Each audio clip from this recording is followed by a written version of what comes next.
the full board to order at 2:07. First item on the agenda is Pledge of Allegiance. I pledge allegiance to the flag of the United States of America and to the republic for which it stands, one nation, under God, indivisible, with liberty and justice for all. All right, item number 3, roll call. We're all checked in, Mike. Great. Invocation, Commissioner Carabelli, item number 4. Thank you, Mr. Chairman. First, a little fun fact, or not so fun. October 22nd, 1981, the national debt tops $1 trillion. 1981. With that, please bow our heads. Heavenly Father, we come to you today asking for your guidance, wisdom, and support as we begin this meeting. Help us to engage in meaningful discussion on behalf of the residents of Macomb County, and continue to remind us that all that we do here today, all that we accomplish, is for the residents of Macomb County. Please let us keep the men and women who are serving our country and their families in our thoughts and prayers. We ask these things through your name, Lord Jesus Christ. Amen. Item number 5, adoption of the agenda. Need a motion to adopt by Drolet, supported by Carabelli. Please vote. Item passes. Item number 6, public participation. Any member of the public wishing to speak? Oh, I'm sorry. Do a voice vote so we can move on. We have voice vote. Say aye. Aye. Opposed? Nay. Motion passes still. Public participation. Any member of the public wishing to speak? Any member of the public wishing to speak? Seeing none, we're going to close public participation. Item number 7, correspondence from the Office of County Executive. We don't have any. Item number 8, presentations on the capital improvement plan. Steve and Jaco are here. All of you guys are here. We're trying to go through this capital projects on their own, which seem to be the most interesting and difficult for us to understand. So that's why we've changed the meetings up to have them this way, so all of you know. We have a few of you that have number of items on there, so we're going to take a little different order. Steve, if we could start with Macomb Community Action, or Jaco, like midway down, we're going to start there, because all of those below just have 1 or 2 items on it. Is Macomb Community Action here, or would you like to speak to them? I'll let Jaco speak. All right.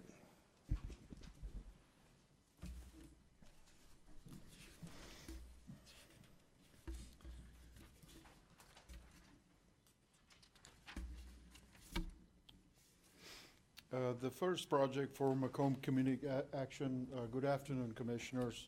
Good afternoon. Thank you for the opportunity to present the budget here this afternoon.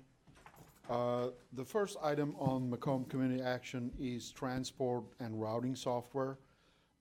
This software provide routing, zone planning, viewfinder, fleet management, and inventory tracking systems for Macomb County Action transportation programs, and interface with Zonar software.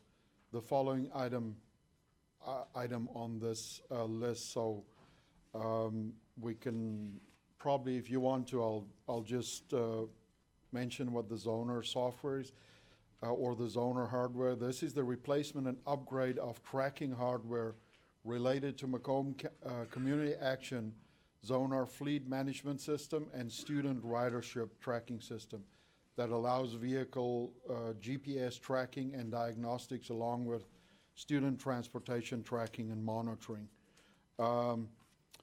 So far, we've spent $16,100 on the transportation and routing software, and anticipate spending $25,000 in total. And then, like I said, the Zonar upgrade software, that is just an upgrade to the hardware for Zonar.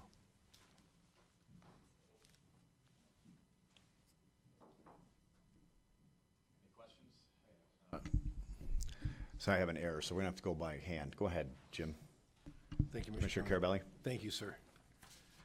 The Zonar upgrade, what is this again? This is hardware that's used in the vehicle tracking or GPS tracking that's used in the vehicles, and it's the actual hardware that need to be upgraded for that system. Okay, so I can understand, which vehicles are we talking about? I can unfortunately not answer that question. Yes, you can. Do you have information for us on this? No, I didn't know she was asking. Okay, I was great. asking if I can't get up my agenda. Oh, Yeah. yeah, so He's working. civic clerk is down. The system's down right now. Okay, if we don't have information on the, We don't have anyone from MCA here. because I'd like to hold off on that, and the reason why is that, is there ongoing costs, just like in the, what do you call, como se llama, maintenance fees that year after year attributed on top of this? The zoner upgrades, the hardware needs to be upgraded from time to time.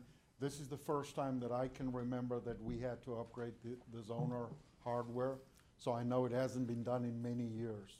So, you know, the frequency of that, Commissioner, I cannot tell you today. And I respect and understand that. Without anybody here, Mr. Chairman, I don't want Right. to debate on this, because I'd like to know what other departments are using tracking stuff for these vehicles to locate them where they're at. Because I have Life 360 on my phone, it costs me $2.80, and I know where every one of my kids are at across the United States of America and Canada. So I don't understand why I pay $2.80, and we're paying 18 grand for this. I need somebody to explain them to me from that department. Great. Thank you, Mr. Chairman. Commissioner Kleinfeld. Thank you, Chair. You indicated for the transport routing software that we've already spent 16,100 and we plan to spend a total of 25,000.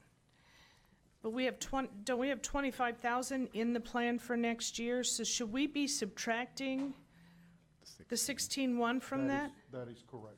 Okay, and I don't have my budget book, but that's what we have in there is the 25, right? On the actual budget. Steve, that's what we have, isn't it?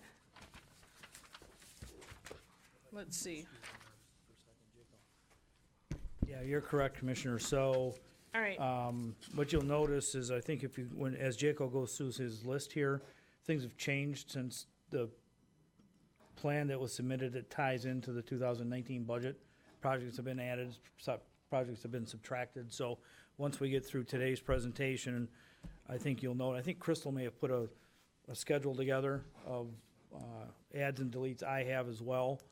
The plan hasn't changed substantially in terms of funding, but there have been changes to it, and this is one of them.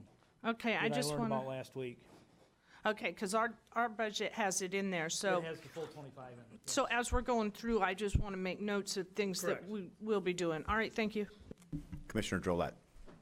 Thank you, Mr. Chair, and thank you, Jaco. Jaco, just a quick question. You, you mentioned that this has not been upgraded in a very long time, but then you also mentioned that we had just spent several $1,000s getting the project going. So are we in the middle of upgrading it right now, and this is the rest of that money? That, the portion of that is the actual software that run on this hardware, you know, to provide this system in total. So two separate things, that's why the two line items is separate. The software is just, you know, at this point in time, from what I understand, that software has been implemented. The hardware, I don't know when was the last time the hardware was upgraded. So And I what- think they moved from one system to another system. So what would happen if we didn't do it? Would they be not able to track the vehicles? What would be the practical downside?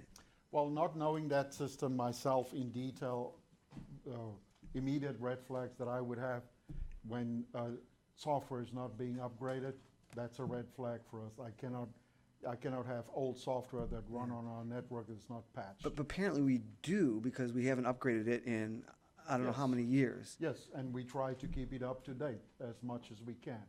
But, you know, at this point in time, I'm talking specifically about the hardware that hasn't been updated. I see. Yeah. So Not we've- about the software. So we have upgraded the software over the years, we just have not upgraded the hardware. Like I said earlier, I'm not 100% sure. I have if I remember correctly, the software is most likely a new type of software that we run on this hardware, not the software we used before. Okay. Well, Mr. Chair, I have a couple still questions on the, how intense the necessity is in this, but I don't think they're appropriate to ask Jaco, who's more of a person who understands the technical and and I so agree. forth. And so I wish we had the MCA here. We will contact them and see if they can't show up at our next meeting. Thank you, Mr. Chair. Oh, let me see if there's any other commissioners on the first round. None? Go ahead, Commissioner Kleinfeld. This is for Steve. Do we know what the size of the fleet is? The total fleet, including all vehicles, all departments? No, this is for Macomb I think Community. this is for the Head Start buses, I believe. I don't know off the top of my head. I can find that out. Okay, well, yeah, please get back to us on that. Thank you. Okay, seeing no other questions on Macomb Community Action, go to the prosecutor's office. The prosecutor's project, the specific one that's on here, is an e-filing project that automates the prosecutor's workflows. This project started many years ago in 2014, if I remember correctly. And I did provide in the documentation that everybody has the amount of money that was spent on that project so far. This was a very challenging project, over many years. We were able this year to implement the project. It was done recently. So at this point in time, we have some next steps that need to be taken to provide more functionality to the prosecutor's office. At this point in time, the budgeted amount is $322,500, and that amount is not necessarily money that need to be spent in 2019. That is the total amount of money at this point in time that we know of that we anticipate spending on this project moving forward. Thank you. So just so I can clear it up before the commissioners start asking questions, we did talk about some of these projects and how long they were going to take and if they were all inclusive in 2019. So you indicated this one was going to be spread out. Do you know how long, do you have any idea how long this is till the completion? We anticipate roughly, and Mr. Smith can correct me, but I think around about $200,000 we anticipate spending in 2019. And the rest, after that. It's very difficult for me to say at this point in time. There's some contracting money also built into that. My department has gained significant skills in this area, and some of the things that we are going to do is some of the components we are going to develop and implement in-house without having to go to a third-party company to do this for us. Okay. So at this point in time, those determinations still need to be made. All right. So you're thinking 200,000 in 2019. Roughly. Okay. Do you like to speak on Yeah, that can I before add we? to that, You might get a few answers. So this project has been going on for a while. We've had some difficulty with the group that is putting it in. Now, luckily, we're able to save a lot of money because IT has picked up a lot of things that ImageSoft is not doing. So IT themselves have taken a lot of this project in-house to do themselves to save us all a ton of money that we don't have to contract it out. Some of the stuff, when Jaco talks about this, the grand total, we had a meeting last week about it. Many of the things they're taking in, they said at some point they may need an outside contractor to assist in it. They just don't know yet because this is going into a new area of paperless projects. But part of it is the paperless project, the outside contractors, I think they were asking for, we are asking for $150,000. But from talking to them a little closer and from talking to Jaco and Marianne, it looks like for next year, maybe $150,000 for the entire project. But for next year, it looks like we're only going to need $25,000 for outside contract. I mean, we may not even need that, depending on what happens with Marianne and Jaco. So I think right now, before you even vote on it, I think we can reduce what we're asking for by $125,000. I'm not saying that at some point next year or 2020, we don't come back and say, well, we need, as it turns out, we need this money for outside contracting. But I don't want you to approve it if down the road we're never going to need it. Right. I'd rather just come back and say, hey, we need it. So this is something more of a potentially anticipated depending on if you guys can handle it. So that part of it is, That's part of it, and then also determine how long this project's gonna take, you know, Sure. because the first implementation that we wanna do might end up taking us all year next year, or we can start the next phase earlier. Got it. You know, without having to go the whole year. So at that point in time, as far as I'm concerned, we can come back to the board, or, you know, what we need to do to see then if we can start. I obviously don't want to wait till the next year if we don't have to, so would like to come back at that point in time. okay, thank you. You So- have commissioners with questions? Commissioner Leonetti? Thank you, Mr. Chair. Good to see you, Jaco. So let me understand. So I'm looking at this here, and it says 322,500. Prosecutor Smith said I only need maybe 125 knocked off of that. So that's where you're saying about 200 for this year Yeah. would be fine? And then we don't know if we need more or not. You also said that some money has already been spent. Do you know how much has been spent? In the original document that I provided, you know, for this, the total amount of money spent so far is $652,038 on this project. 652,238. And there's a breakdown of per year Okay. in that document. It's some another reason I must not have gotten that. Let me. Not Oh, in I the- do see it. It's in here. Yep. No, that Yeah. was, those funds were spent in 2014, 15, Okay. 16, and 17. Okay. So towards the end now, we're looking at maybe another $200,000. Okay. And what's the name of the company that we're contracted with? ImageSoft? ImageSoft, yep. Okay. And, well, okay, that's fine. No, thank you. Appreciate it. Thank you, Mr. Chair. Some of Great. this money that we're asking for is for licenses to use this. Everyone in our office has to have a license to use it, so I think that's 60,000 of it. And then to go paperless, we have to scan every file that we've ever had, so that's another 60,000 of it. And then you add to it the 25,000 outside contracting fee, so that's the vast majority of it. There's just, to do the project, we have to have the first two, and then hopefully we never need it, because these guys have been doing such a good job of picking up everything that ImageSoft is not doing. Are there ongoing maintenance costs, though, on these? Yes, Do there's we- ongoing maintenance costs. I unfortunately cannot give you that breakdown right now, but our maintenance cost with ImageSoft, as well as the company called OnBase, is a very significant amount, I can tell you that. Okay, well, that would be appreciated if we could get that when we look at these numbers, because that's an amount that we know we're going to have to spend at some point. And commissioners, the system is back up if you would like to check in that way. Commissioner Kleinfeld. Thank you. Okay, listening to Prosecutor Smith, he just outlined 145,000, and that doesn't include the maintenance costs. So we're gonna go to 200,000, right? So Steve, we're gonna remove 122.5, not 120. We can. Okay, would you make a note of that? And it's not an even 125, it's 122.5 to leave 20. Leave 200,000. Yeah, we'll make a note of that. Yeah, I got it written down. Okay, thank you. Thank you, Commissioner Carabelli. Thank you, Mr. Chairman.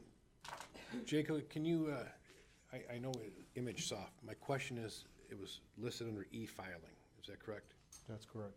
Okay. Steve, if you can come up, please. When we had found that $267,000 for the circuit court e-filing, is this e-filing any relation to the circuit court's e-filing? It is the same company that's implementing it. It's the same system. It's just different implementations, obviously, for two vastly different organizations. But it is the same, the underlying Let me- technology is the same. Let me rephrase that.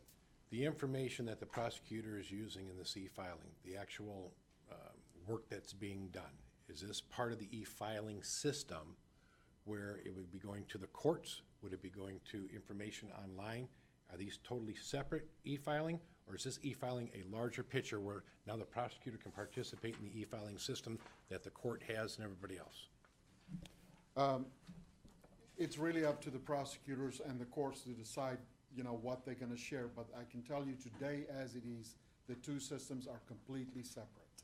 The data is not from the same system, and it is, at this point in time, not shared.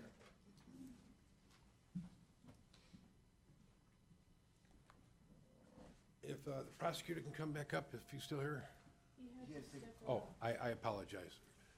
I guess my question is, the information, the reason why I'm asking this, Mr. Chairman, the $267,000 that can only be utilized for e-filing that we found in that other account, can it be also utilized for this?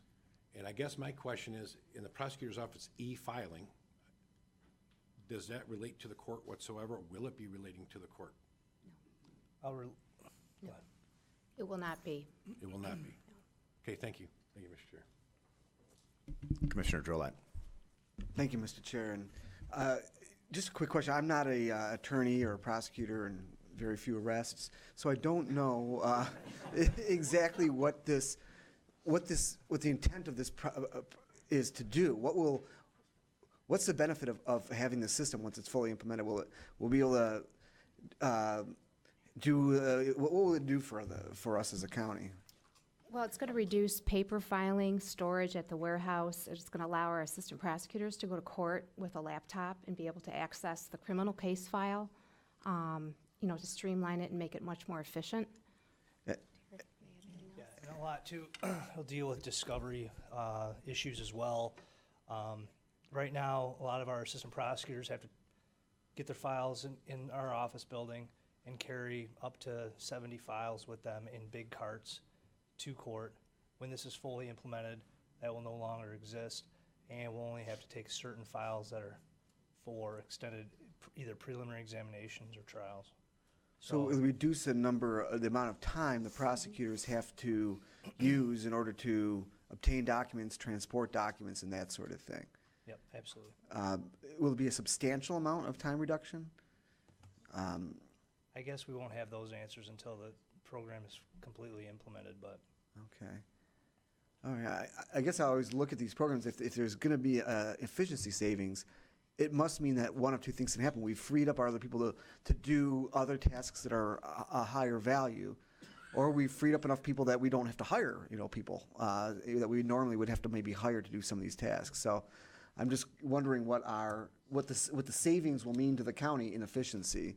Will we get more productivity out of the prosecutor's office? Will we be able to reduce costs by not having to hire as many folks? That sort of thing. So. Well, we may reduce workers' comp when I see them carrying these big cases of files every day over back and forth. I can understand the difference that it'll make. You can actually see what it'll make when you watch them walking back and forth to court all the time.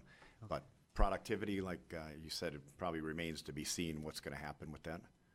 But a lot of it is just scanning documents and things of that nature and maintaining their organization online and electronically instead of printing the paper, printing Correct. out and physically organizing the files. Those people will still be organizing the files for the particular assistant prosecutor, but it'll just be electronically. So it's really just so that you're not carrying and printing out and you wasting tons of paper and things of that nature. Instead, it's just going to be, yeah. Okay. So Also with the warrant division, right when the police agency comes into our office on the third floor to give us the warrant with the discovery, that process right now, which has been already taking place, is just being, scanned into the system right away. So, but somebody at the end of the day has to take those documents in either, if it's not physically, still organize them electronically.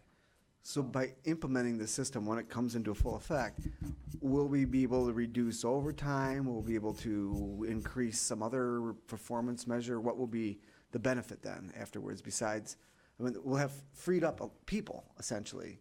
So that freed up people will result in some benefit, I assume, to the office and therefore to the county. What will that benefit be? Prosecuting more cases? Will it slow down the number of people we have to hire in the future? What will it be? Do you have an idea? Prosecutor case files will remain the same. It's just how the file is handled.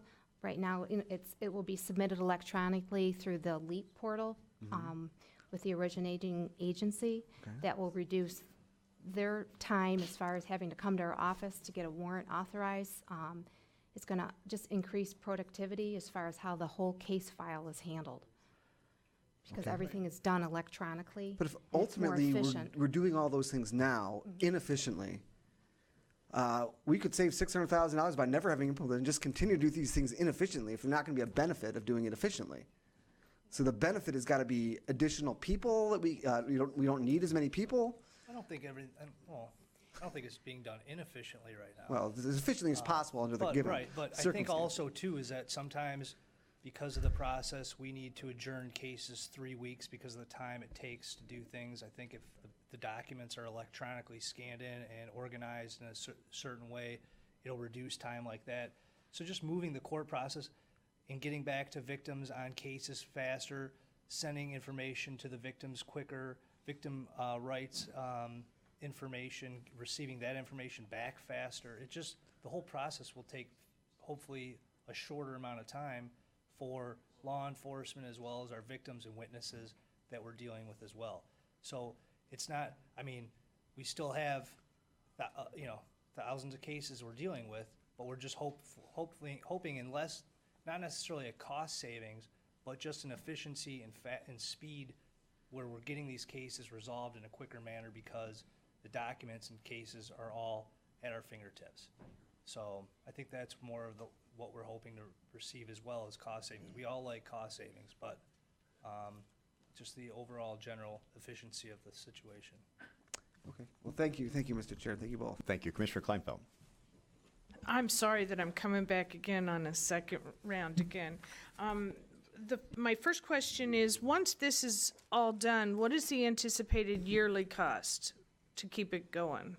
That's the maintenance cost that I need to. Oh, you have to get back with this, you don't know. Okay, my question, and for Steve,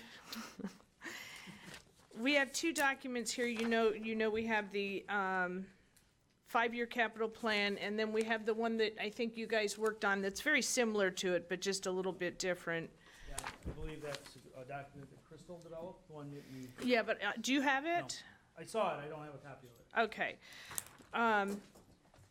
At the top of the 5-year capital plan, it says it says first year on plan, and it's got a date and it has anticipated cost. And then it has projected inception to date spent through 12/31/2018. The other one's rather similar to it. It says anticipated total cost. On both of them, the anticipated cost matches all the way down the line exactly with where we are heading forward. So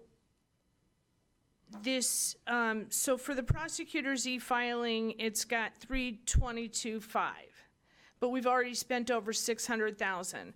And under projected inception to date, it's got a dash. Yeah, So- I'm trying to show on here what the plan is for 19 only. I mean, I could go back, I didn't go back 4 Well- or 5 years to get the total cost. Then why do we have a projected inception to date column? That is, And why would there be 150 on whatever that? 150 was allocated this year on that integrated health system. That was already, 150 of that was previously approved by the board this year. That's what I'm trying to indicate there. But we've spent money on this one as well, but there's nothing in there. That's true. I didn't go back 4 or 5 years. I guess I could We- go we'll- back and, If I could go back on all phases. Hold on, wait a minute. We spent This is a different phase. but we spent in 2017. We spent. Oh, there's nothing in 2018. You're saying, but there's Correct, yeah. money in 2017, 16, 15, and 14. I think the curiosity is when it says, first year plan and it gives these dates and it says anticipated cost, we're thinking that's the cost of the project. But now we know that's not the anticipated cost. I don't think the anticipated cost for this was ever This $322,000. phase is 322. I guess Yeah. those are other phases. So if I Is can, what it's if kind I of can what- just how I explain, and look at maybe it. this is some of the confusion. I think the way that maybe the commissioners see what a project is versus what we see what a project is, it's not always the same thing. So the reason I brought up the cost that was spent on this prior, because that's how the system was implemented. This year, the implementation happened and that project's now completed. That project came to the board, I think, around about 2012 or 13, round about there for an amount of 680 or something like that. And it was brought to the board and approved at that point in time. So that project has been completed. And that's maybe a miscommunication between me and Steve. That was the project. After that now, what we're continuing to do is add functionality and things like that. We have to buy some additional licenses. We have set out, I think if I remember correctly, 3 or 4 phases of things that we want to accomplish and do with this project moving forward. And at that point in time, the amount of 322 that's on there is what was established to do this new project. So from our standpoint, this is a new project. It's not part of the original project, and that's how we handle it in our project management system. So, but I completely understand why you would Right, say and part of the that that's the same confusion might project. be on a year-to-year basis, we think we're approving something that's gonna be the cost of a project, when in fact, we're being told, here's how much it is this year, with no mention to what it's gonna be next year or the year after. And so then, when we think we're putting all this money in and we're gonna do all these things, and at some point, the cost will start to go down because we've implemented them all, when in fact, there are several more years on all of these projects. So I think that might be part of the confusion on it. So my last question, and these were general, so I promise you guys I won't speak twice on every department. My last question is, when you come to us, say in 2014 on a project that's 680,000, if that project goes to say 720 on the same thing that we approved, do you come back to the board seeking an amendment to the contract or We will have to come back to the board, yes. When it Okay. goes, I think 10% or so over what the original amount was. Yes. Okay, thank you. Thank you. I don't have any other speakers on this. We will move to Public Works.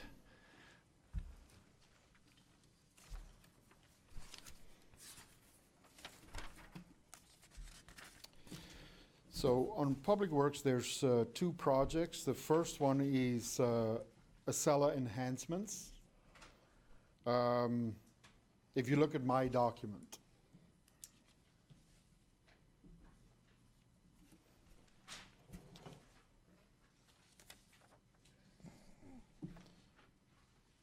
so that's a project that was approved this year, I think in August, for $213,300. And that is, obviously, that project's obviously started. We're done with the first phase, the spending of $10,400 where they scope out the project. So we're in the process now of getting or collecting that information to move further ahead with this project. The one thing with this,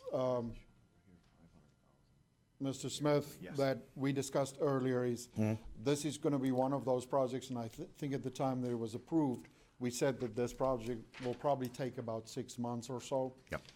So this is going to go into next year, and that's why I have the money.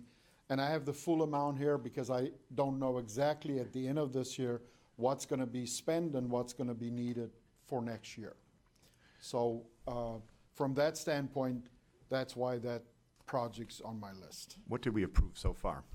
The full project, $213,300 is the money, if I remember correctly, that's been funded.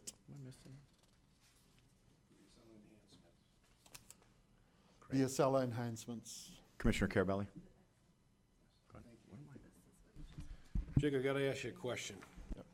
Again, I'm not a computer guy, and that's why we wanted to break this stuff out. We're spending a lot of money to go paperless. We're spending a lot of money to scan documents. We're putting a lot of programs in. I don't know if the program that's being utilized in the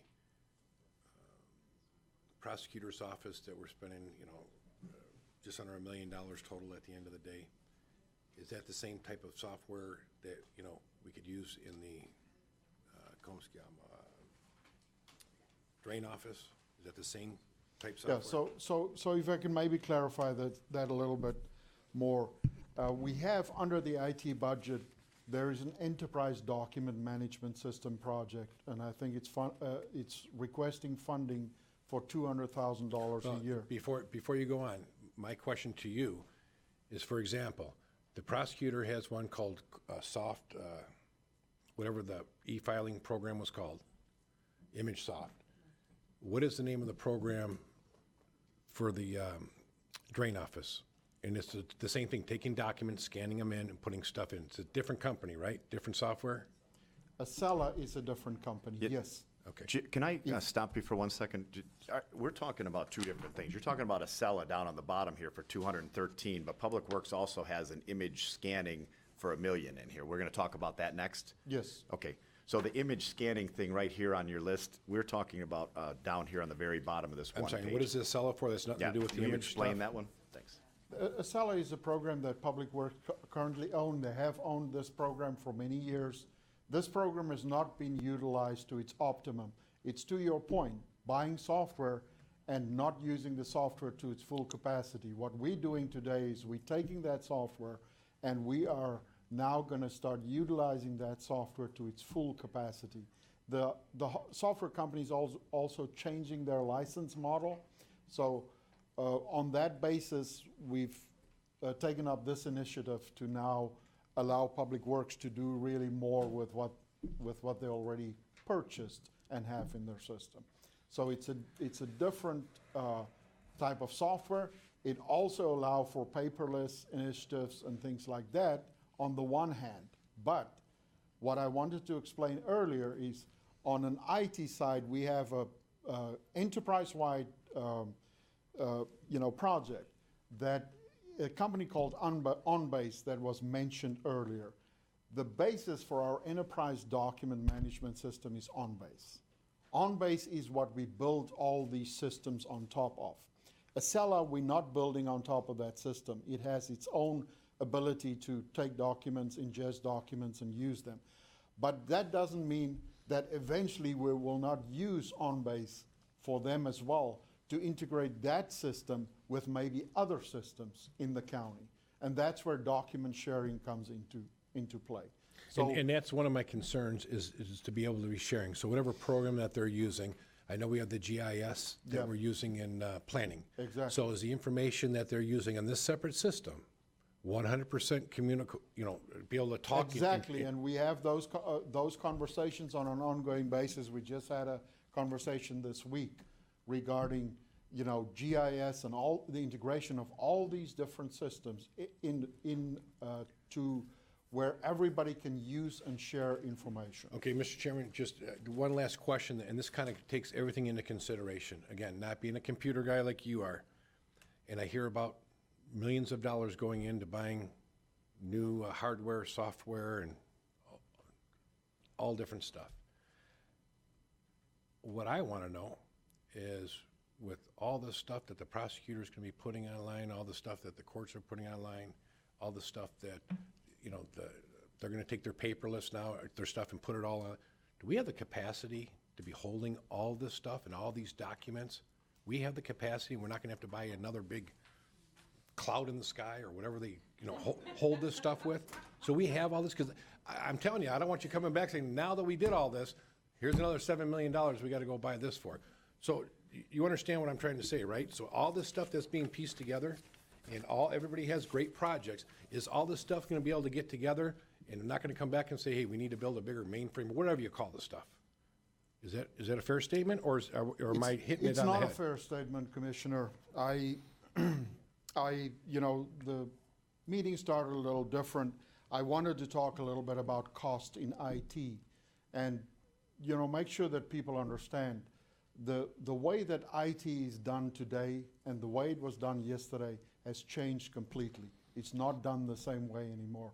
And for us to be able to do that, it is going to take, a lot of effort on many different levels. But it is a costly affair. It's not cheap. Information technologies is something that is definitely going to cost us some money. But what I can also tell you is we do the best we can from our standpoint. by utilizing technology, and that's what I'm there for, is by using the different types of technologies that's out there in the best cost-effective ways we can, so that we can provide all these systems. And I can assure you, we are well aware of that. One of the challenges that I wanted to state today was to tell you that in the year 2020, for every human being alive, there's going to be 1.7 megabytes of data created every second of the day for all humans alive. That means that where we are today, or where we were in 2015, having 5.5 zettabytes, which is trillion bytes. Having 5.5, we will go up to 50 zettabytes in data.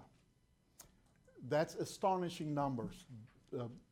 Very difficult for us to grab and plan for. Now, if you look today at how things are changing in our environment, we are looking at autonomous vehicles. We are looking at monitoring, health systems. We're monitoring our roads for autonomous vehicles. Just got a request for roads to put in wireless devices that's going to, communicate with autonomous vehicles. All that information is coming into the network. We can talk about video for our police officers. Exponential growth in the type of data and information that comes into the system. We are well aware of that, but somehow we also need to make sure that we can scale and plan for those type of things, and that's what we're doing at IT. So I can tell you most certainly we do it the best way we can. We're doing it in the most cost-effective way we can, but cost moving forward will increase. There is, and I'm talking about the systems, when it comes to storage and things like that. At the same time, cost is also decreasing, and that might sound confusing to you, but the technology that people put in play today versus technology that was put in yesterday. So let me give you an example. In 2013, we had the fire. We put, 2 data centers out. If I remember correctly, the cost of that was close to $2 million, maybe 1.8 roundabout there, to outfit 2 data centers. And we have an active type of configuration there now. We are now at a phase, it's 5 years later, we are in a design phase to see how we should move forward with that type of technology. Some of the stuff's already end of life. So now, when looking at that, what's the best way to do it? When we look at the cost today, it is much cheaper to buy that equipment today than it was at that point in time. So what I'm saying is, we try to do things the most cost-effective way we can, and as technology improve, it also allow us to do some things differently than what we did before. So And Jacob, that's the best answer I can give you. And that's a really good answer. But here's the problem that doesn't add up. The problem I'm having, you spend $1 million in the drain office. Let's say it's a $187,000 a year maintenance fee for 10 years. Well, that's $1,870,000, so now it's a $2,870,000 project. Hey, and by the way, we're gonna spend another $600,000 because we don't have the storage for it. Well, the next thing you know, a program that they wanted to save some paperwork on ends up costing the county long-term $5 million. And $5 million is, say, coming out of the general fund. It makes me really nervous because everything's adding up and we don't see it until the end. And I've asked before, and I don't know if we have the information, does anybody even have a clue of what we spend in maintenance fees on all these programs that we have in this county? I bet you it's befuddling. And what our maintenance fees and licensing fees are totally separate from any of the actual work. I think we'd all be in shock in how much that is. I mean, I truly, I am befuddled personally, and it doesn't seem to end. And when we talk about what you just said, things are gonna move and all the storage needs to happen, well, do we need to spend all this money now on some of the stuff, or should we be holding off and waiting for something better to come along? I gotta lean on you, because this is not my area of expertise. Should we pump the brakes and say, you know what? Slow down a little bit. Let's just, there's new stuff coming out. Let's put it on hold for a few years. Yeah. Sometimes we do stuff for 25 years and yet we spend some money and all of a sudden we think it's better, but then the money spending never stops. It's a continuing maintenance fee forever, and we had it sitting in our drawer. These are my concerns specifically on the storage of documents and everything else. We have a warehouse. Did we ever get rid of that warehouse that we're storing all the old clerk's documents? It was Iron Mountain, or what was that place called from the clerk's office? Years ago, we had a warehouse, all of our documents. Are we still warehousing them? I thought we scanned them all in. Did we ever stop paying the rent on it? I mean, I never see that come back to us to say, okay, hey, the rent stopped here, we disposed of all the paper. Are we still keeping the paper? Yet we digitize it all. When a project comes forward, one of the commissioners said it has to be a whole project. What's their true cost? What is the long-term cost? And what's the impact on the system of what it's really gonna cost this county? Because to approve something for $100,000 and it costs $1 million after 10 years, I think every commissioner would look at it a little bit different. Thank you, Mr. Chairman. Thank you. I need to ask you one quick question here. We have a couple other commissioners, but this Acela program, it looks like we approved it in 2018. That's correct. Then why are we looking at it for the 2019 budget? We don't need to add money for that because we already. We don't need to add money, but I also don't want to leave it off the budget because we are going to need money in the next budget year. So if I leave it off, then I'm, But just then so there's we no all know funds that for the it. $226,000 was approved in 2018. That covers the whole cost. We are not needing new money for 2019 for this because we approved the money Not and at it this should time, be no. sitting there. Okay, I just want to Yep. point that out for the Acela program because we're talking a lot about a program that we already approved the money for. My question is going to be towards the image scanning because I believe you found a way to save $500,000 on your $1 million anticipated cost on that. Yeah, that's, thanks to Public Works. The original project was around about $2 million. The first time we got a quote from a company, and they gave us a quote, I think, for $1.5, $1.6 million to do the scanning, and there were some other things we had to do.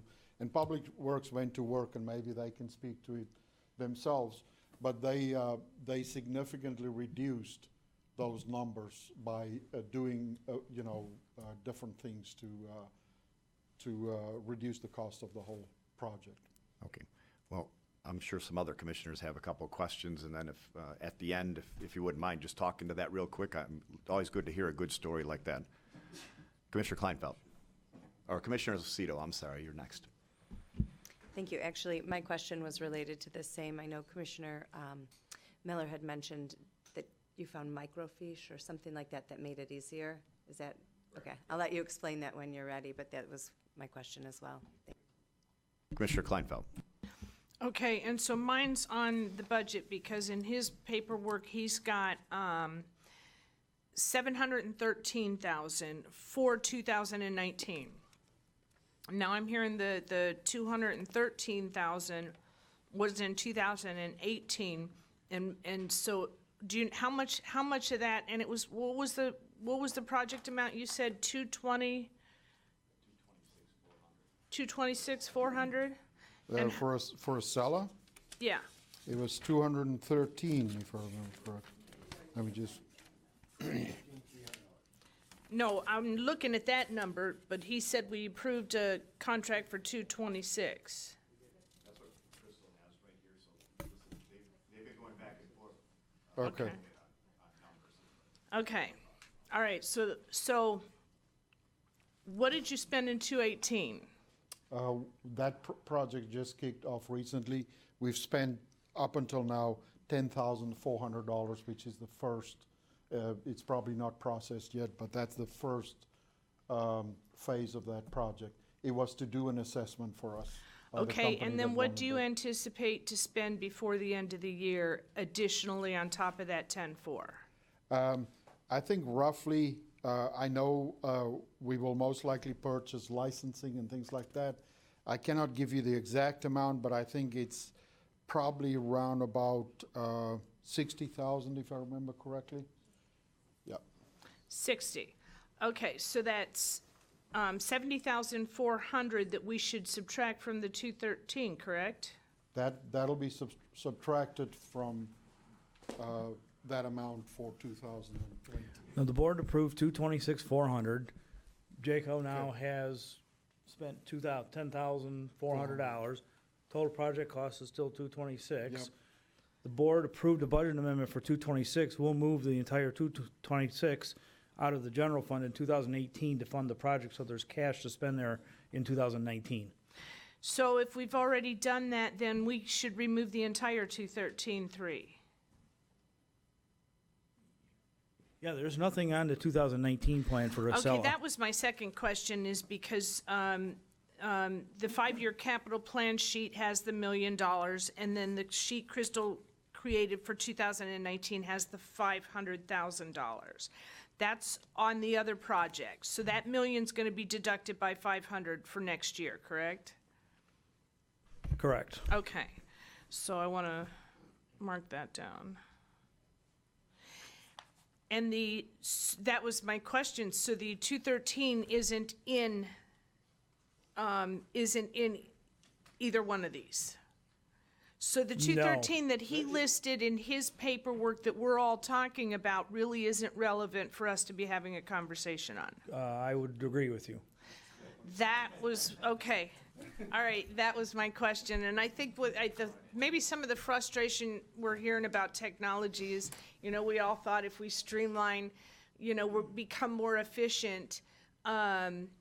Not that you want to make the workforce smaller, but it enables you to, and we've continued to grow our workforce in the last few years. So we're concerned about where the budget's going. But the last thing I want to say relative to that is, just so we all know, the anticipated cost in 2021, 22, and 23, there's absolutely no way those are going to be correct. There's no way 23 is going to be 543,000.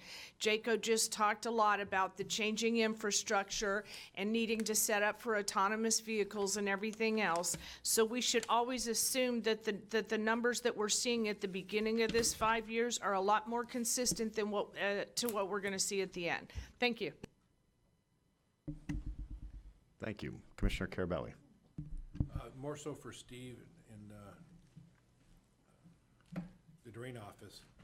Being that this is an overall drain office project, I know that there's separate funds for different lift stations and districts and all this different stuff. Brian and I have talked about that, How so. are we dividing this all up so it's Yeah. not all coming out Brian of can general? answer Yeah. that. So when we start with the $1 million that's in the budget, we're now down to 500,000. And from that, we've got a $100,000 grant and 400,000 from the general fund. So it's a $400,000 hit to the general fund. We've taken a look. Our wastewater does not need this software.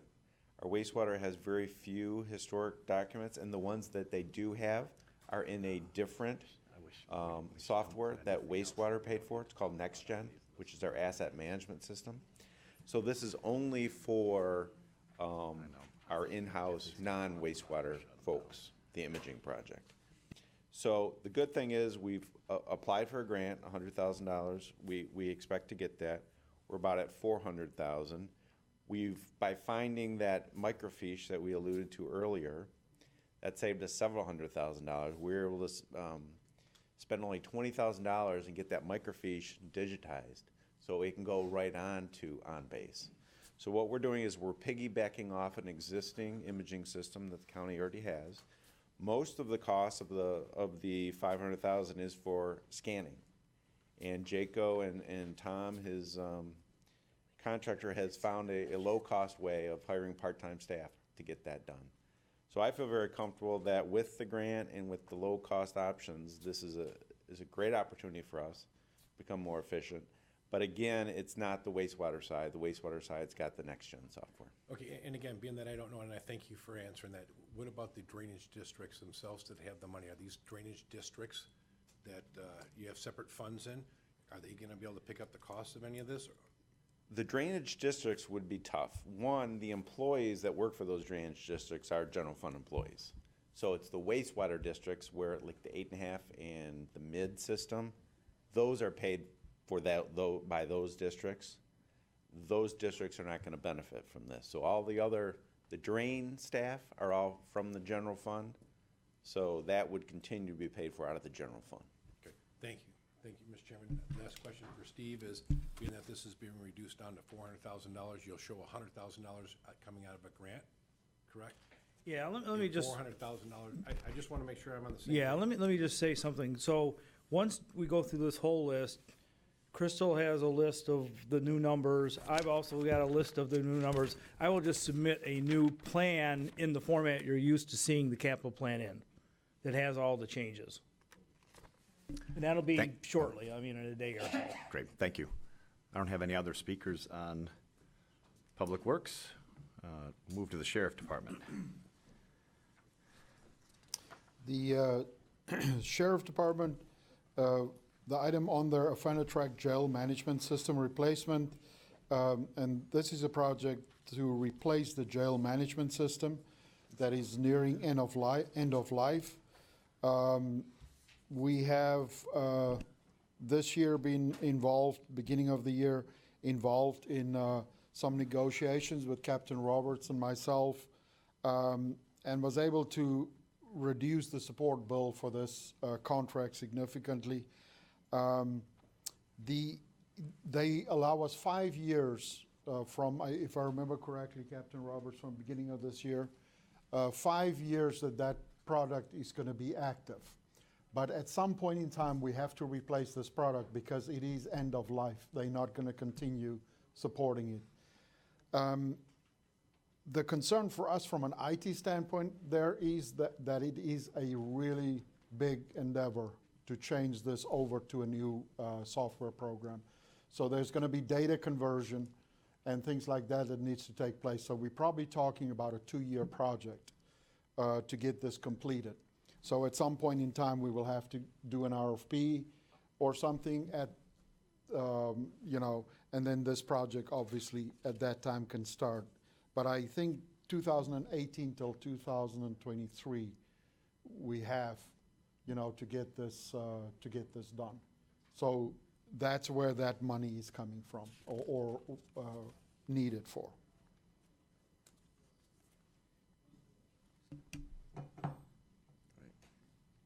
Commissioner Kraft. Thank you, Mr. Chair. Hi, Jaco. So the current vendor we have now, are they going out of business? They're just not doing this anymore? The vendor is Motorola. They're not going out of business. They have a new product line for this specific product. And there's also other vendors that has very good product lines. The environment's changed quite a bit, so that's a decision. Obviously, the sheriff's office is the major stakeholder that they will have to make at some point in time, going to a new product line. That was the other question I was going to ask, if we were going to go out and look at other companies, go out for bids, all that good stuff. We Okay. are. But, Thank you, Jaco. But like I said, the big portion of this is data conversion because it's an Oracle database, and we will most likely end up with a SQL database. So. Thank you. Thank you, Mr. Chair. Thank you. Commissioner Leonetti. Thank you, Mr. Chair. Good to see you, Jay Oaks. Question I have for you is the total anticipated cost for the project then is going to be $730,000? That's correct. Okay. It's the two numbers. We split it up. I think Steve, in discussion with the sheriff, split it up into, because it's not necessarily that we need all the money in the first year. Okay. So And it looks like 2020 is when the first amount would go in? Is that correct? that's what we anticipate. Okay.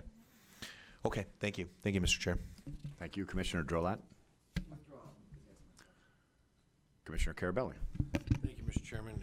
If somebody from the sheriff's office can explain, it's a tracking.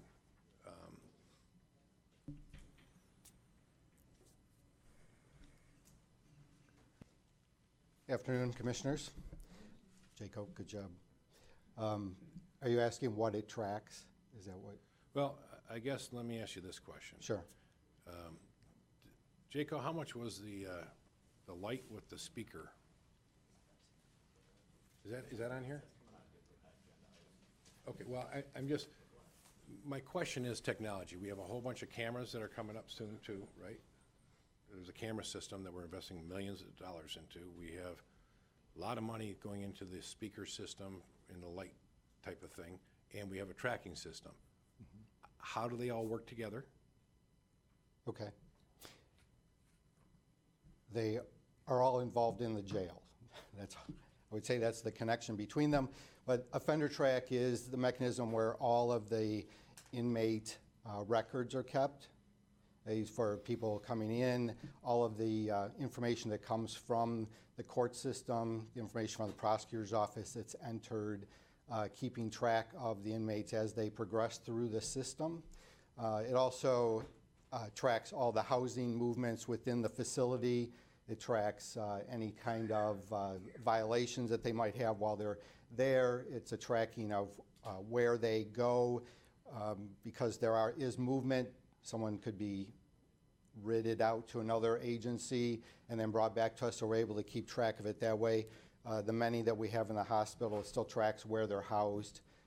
And as people weekenders, so there's a continuation where you're not putting starting a new file for a new individual each time, but it's basically all the information regarding their stay, but also bringing in all of the information from the court system regarding how long they're supposed to be there, when they should not be there. Okay, the two comments I want to throw out there. Number one, the possibility of a remodel or a new jail and spending all this technology and money into a facility that may not be what you're going to do in 2 years. That's just one concern. The second concern is for everything working together. And if the stuff that we're doing at the prosecutor's office, so that they have the information, the $1 million that we're spending, $973,000 we're spending on that information for communications back and forth. How are we ensuring that all this is going together and they're all being able to work and not have to buy more space for storage? Jaco? The part with the offender track, it's not really based on the facility. It's based on the inmates, which we're going to have to continue to do with whatever happens with remodeling or new facilities. So that part wouldn't really change on whatever direction that project takes. I don't know if you want to talk about the other part right now, but we are and have for many years looked at trying to be able to integrate the court system and the prosecutor system at a couple different levels, but mostly right now it's on the law enforcement side of, as Jaco and the prosecutor mentioned before, of being able to have a paperless part going from us to them, back to us, to the courts, back from the courts. So that's the first phase that we've continually hoped to eventually get in on. And then the offender track side it's a different entity really. So that part may at some point be able to feed off a part of the circuit court, but the district courts are separate. And that's, half of our inmate population at least, and everybody starts there. So we don't have a way of getting that included in that document sharing right now. Thank you. I don't see any other speakers, and it does look like the earliest that you're anticipating either one of these projects is in 2020. That being said, the ticket and crash system replacement, is that not even worth talking about right now? I don't see anything even That has been pulled from the budget, if I remember, Steve. Great. So. Thank you. Treasurer's Office. Upgrade to SimPro software. The Treasurer's Office SimPro software is an upgrade to the investment software that is being used by the Treasurer and Finance. It is due for an upgrade, and I don't know if there's anything else that the Treasurer wanted to say about that. Since that's $5,000, maybe we can explain both of them and see if there's any questions on them. Yeah, I mean the next one is what's that? Backscan land file. Yep. The Treasurer has requested land files stored in boxes to be scanned and organized in OnBase, the system that I talked about earlier. It is in line with the county's paperless initiative and will save space and provide backup capability to ensure we don't lose any documents. It also positions us to use documents in electronic workflows moving forward. Jaco, I have, at least on this one, 110, anticipated cost 55 in 2019, but I don't see anything in 20. Is there a reason, or is that? Well, okay. Yeah. I just want to make sure that, because there's been a lot of sheets going around the last couple of days. So I understand. I know we'll get it all straightened out. And if you work off my sheet was really just regarding 2019, or the first year that it starts. Great. And All of these scanning projects across the county, I understand why we're doing it. Are we then not required to keep the hard copies of these things, and we will free up, or does it matter just what department on what they have to keep and how long they have to keep it? No, so far we've not ran into situations that I'm aware of where we have to keep the hard copies. I mean, that is one of the major benefits, is that you don't have to keep that. So from that standpoint, we free up space for some areas and some departments that has really a lot of documents, physical documents. Okay, that being said, isn't there a huge amount of documents being stored in one of our warehouses or something at some point? At M59 on the warehouse there's a huge amount of documents, and there's documents all over the county. I know at the sheriff's department, many different departments we have. Great. Thank you. I do have questions. Commissioner Kraft. Thank you, Mr. Chair. Jaco, since we're talking about on base, when I was looking through your descriptions of every project, I only saw on base come up once, and then when I looked at the numbers sheet, it was on there a couple times. So how many departments are using on base? On base at this point in time it started in a friend of the court. They've been on base for probably since I started here almost 15 years ago. So the courts then had their e-filing project, which was implemented over the last, I think probably started in 2012. They are live with it, and then we just, like I said, implemented it at the prosecutors. Those ones are now done. At the Board of Commissioners, we've done back scanning of all your documents, I think about 3 years ago or so. So all the agendas and things at the Board of Commissioners is now electronic. So that has happened, and done some workflow here with your system. And then we are currently doing back scanning for prosecutors. That has been an ongoing effort for about 2 years. And then, we continue with different departments. There's definitely a big need for, and I just want to say one of the benefits that you get also with OnBase, it's not just the fact that you can get these documents ingested in an electronic system, but you also provide backups that you don't have with physical documents in case of fire and things like that. We can physically, if some place burn out, unless both our data centers burn, and then we even have backups for those. So that's being done, so you provide that. The other thing is accuracy, because when you scan documents, it's an accurate document when you use it off of that information. So just some of the other benefits as well. Okay, so when a department, let's say, a department wants to start using OnBase, is there an initial upfront cost, and then are there maintenance costs every year per department? Or is it just because we have the program almost countywide, it's one cost? How does that breakdown work? So for a department to start, there's cost in back scanning. So as soon as you do that, you have to buy a license to start back scanning. So we will do that. There's usually 2 or 3 scanners that we buy, depending on how big that effort is. But they're about $1,000 a scanner. And once that process starts, so it's the license and that. And then you can start back scanning. The next is if you want to start doing workflows, that is where, and that's what we talked about earlier regarding prosecuting attorney, is where IT can start doing some of the workflows. But in many cases, still, we have to contract companies to come and help us to do workflows for us. That is where the software comes in, and then they build automated workflows around whatever your business processes is. And then, so that there's obviously a cost to that as well. And then, like Commissioner Carabelli mentioned earlier, maintenance cost. Okay, thanks, Jaco. Thank you, Mr. Chair. Yeah. Thank you, Commissioner Leonetti. Thanks. A lot of questions that my colleague Phil Kraft asked, I was going to ask. I do have one question. So Public Works now is going to be doing this scanning project. I assume all that information is going to go on base as well at some point then too? At this point in time, that information is going to go into a cellar. What Okay. we will do with OnBase is if they then want to integrate with other systems in the county, which we already, there's possibilities for that. Some of that might happen inside a cellar, because if you remember, that the health department also has an Excel project coming up. But if we then want to integrate with other systems, we can use OnBase to move those documents between, different systems. And the reason I asked that question is, it seems like if we have one entity that we're using, then we're only paying one licensing fee, to that entity. I don't, along with what Commissioner Carabelli is saying, I don't want to have 5 different things that we're paying licensing fees for backup. So, the idea of having something uniform is ultimately economy of scale going to save some money.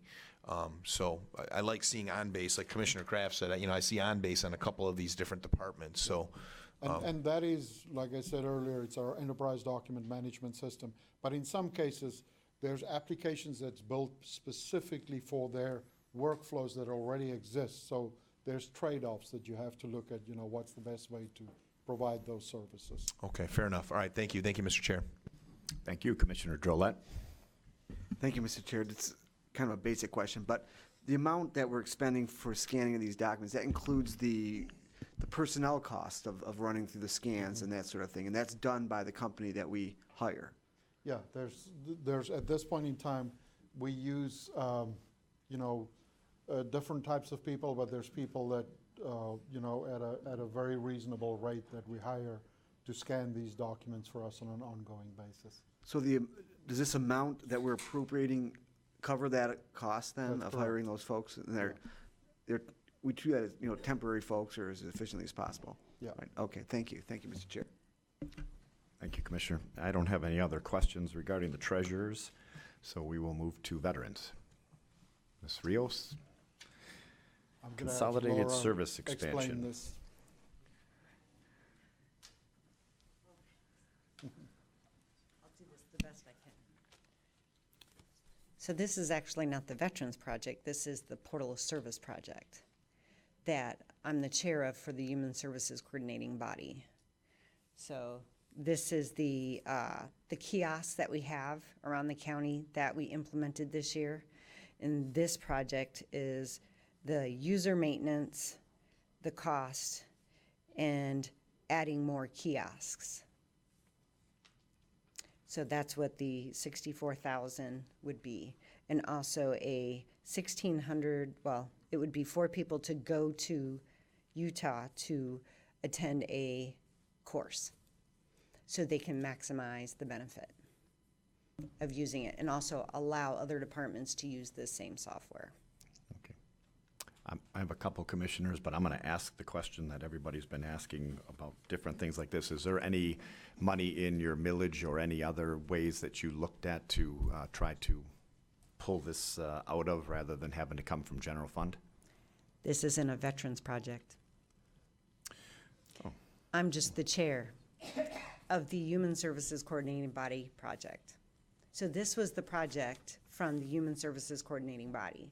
So I voluntarily chaired this project. So this is not a veterans project. Yeah, and look where it brought you. Right Yes, here. once again, here we are again.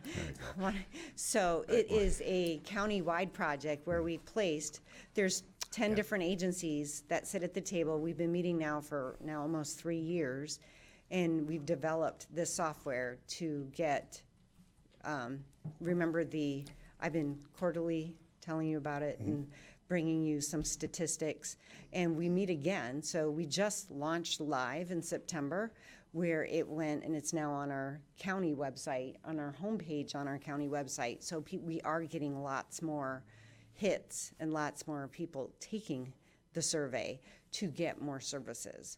So this is for people to reach out to services. So the goal here is to put more kiosks, to renew the license, because that was a 12-month license, and to also be able to use this survey package from Qualtrics for other departments. Great. In that 12-month license, we're looking at renewing the license then again, and that will be every year we'll be looking at something like this, or how long does the license Well, last? that's an IT question. Okay. Yeah, I don't know exactly how the licensing works for this, but Find out. obviously if there's ongoing licensing, that goes with support, what we call it support goes for maintenance cost. Well, not to be redundant, but that's something that if we could find out on these ongoing costs that we would like to have. So Commissioner Drollet. Thank you, Mr. Chair, and thanks for that explanation. I guess did you say that you've been coming and giving us an update quarterly on what the results of the project have been so far? So when I present my veterans, I also tend to present what I've been doing since I chaired this other project, the Portal of Service Project, which is the Human Service Coordinating Body, which I have been giving you updates because we planned on going live in January, but we didn't start doing live surveys with the public until July. We did 4 sample surveys starting, I want to believe, in May, where the software finally was up and running, where we could actually do the surveys to the public. I think I do remember that. I remember when we approved the portals. I remember some of that initial conversation. I guess I just didn't. Maybe I remember we can barely reach back to you yesterday. So thinking back to May, we haven't had an update since May. So I guess I'm looking forward to those updates. And how many portals do we have currently working as far as kiosks, rather? I know that they're Making my mobile, brain right? work. I believe we have 7. Okay, and is this a budget amount to increase that number of kiosks? And how many more would we be? We're increasing and looking to purchase 4 more kiosks and also the software and the tablets that go in the kiosk. But these are going to be the standing kiosk where they can go like at the clerk's office and say, I need some services, and then, self-service kiosk. How will this entire project be judged as to whether or not it's a success? Will it be in the amount of people who access it? Will it be, because some people came to a department itself and got those services necessary, but now they're doing it in a kiosk. Not sure that's a success. They just moved from one line, one place to another potentially. So how will we know that, gosh, I'm glad we spent this money and bought these kiosks because now this is happening? What will this be? I will give you an answer for that. We meet again, I believe, this Friday or next Friday. So I will give you an answer for that because we already came up with those answers on how we were going to judge or how we were going to measure those measuring things that we were going to measure. Basically, how can we measure success? Right. So I didn't come prepared for that. I came prepared on what were we going to spend our money on. So, Right. But we already came up with like 12 different ways to measure the data that we were going to receive. Ultimately, this was the foot in the door on how to share data between different departments. And the way the foot in the door is getting the customer's consent. And by having them do this 10-question survey, they were giving us consent to share the data between the different departments when they were requesting information. So that was the first step. The second step was going to be to then later further, we can honestly, this software that we purchased or that we're licensing with, I can download all of my veterans data into this software, and then Macomb Community Action can access that and see that Veteran Services has given 4 grants to this individual. DHHS can see that I've given 4 grants to this individual. So they can just log right in versus having to make a phone call or having to have the veteran, or usually come into my office, the veteran has to come over and get a letter from my office saying they're eligible or not eligible. So basically, once again, the ultimate goal is to have sharing of systems, but we all have silos.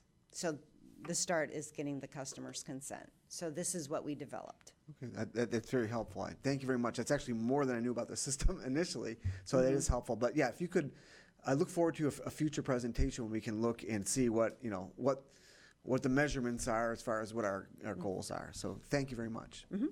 Thank you, Commissioner Kleinfeld.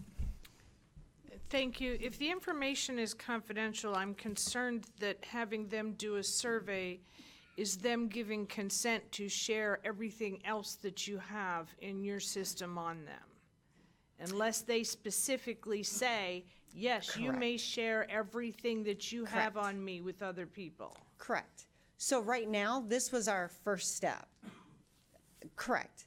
I'm not disagreeing, and we're not nowhere near getting consent to share what I All right, have. I already don't like that it's a first step and the people filling it out don't know it's a first step.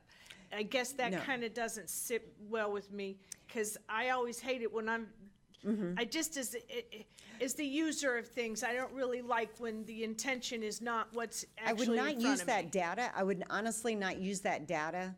And we have no intention on using the names that of people that are submitted. Well, first of all, the only thing we have that they're providing is a name, an email, or a phone number.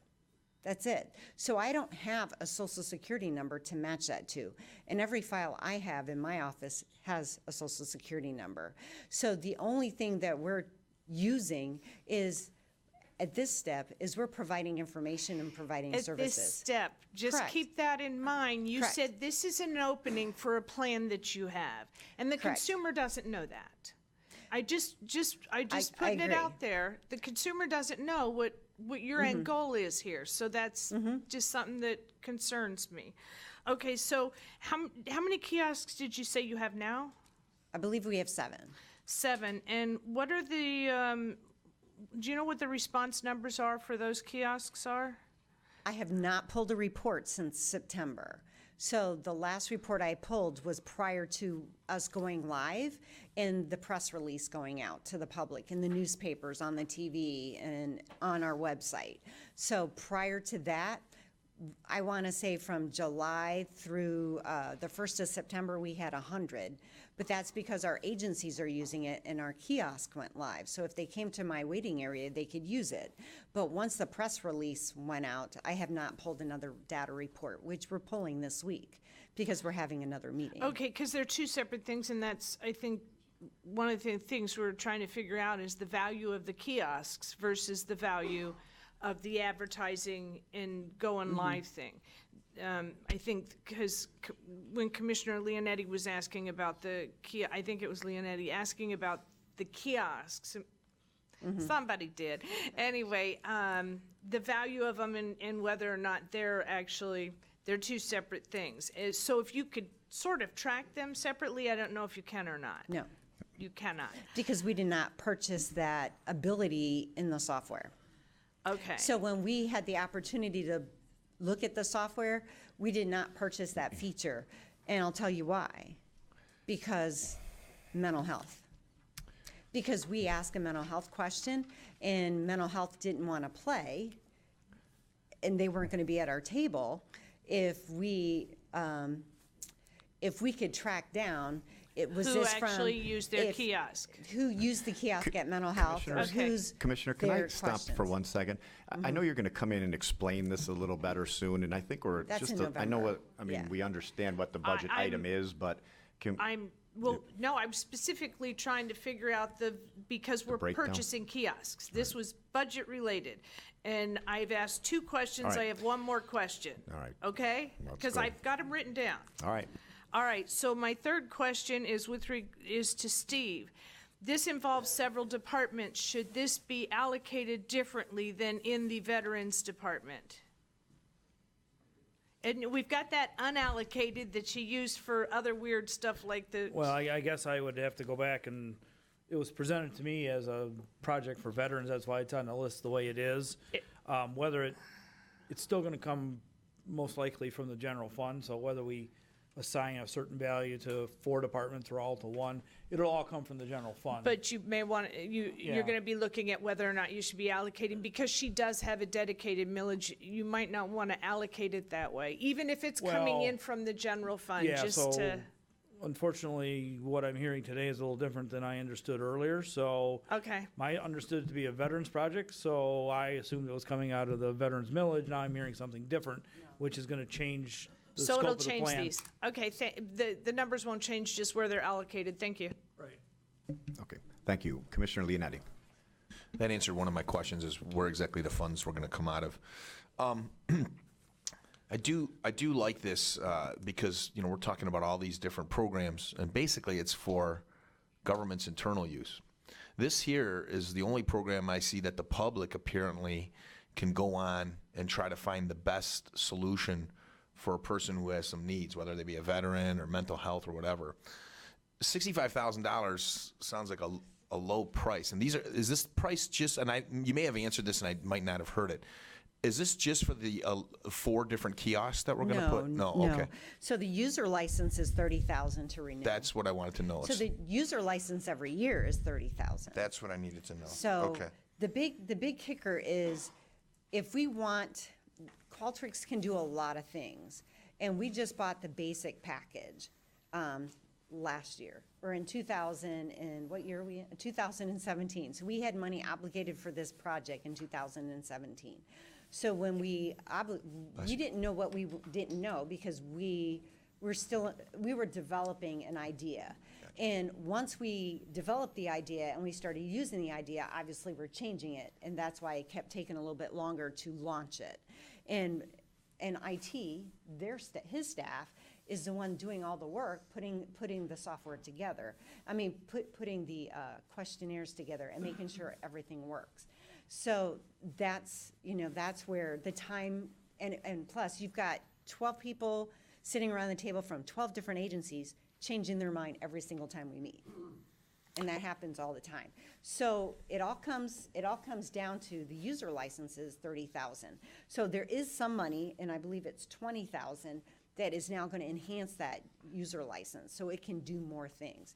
Now, granted, the ultimate goal, when we first had the vision, and I just wanted to piggyback on this, when we first had the very first vision was to share information across services with not veterans, but with customers' consent. Right. So we had to scale it down and make it simple. And that's where we came up with this project, saying, ultimate goal, people don't know where to turn to and what to do. So this is why we came up with this project. So down the road, we thought maybe this could turn into that. And it could be 5 years, it could be 10 years. It's not next year and it's not tomorrow, for sure. I mean, I'm telling you, we're nowhere near that.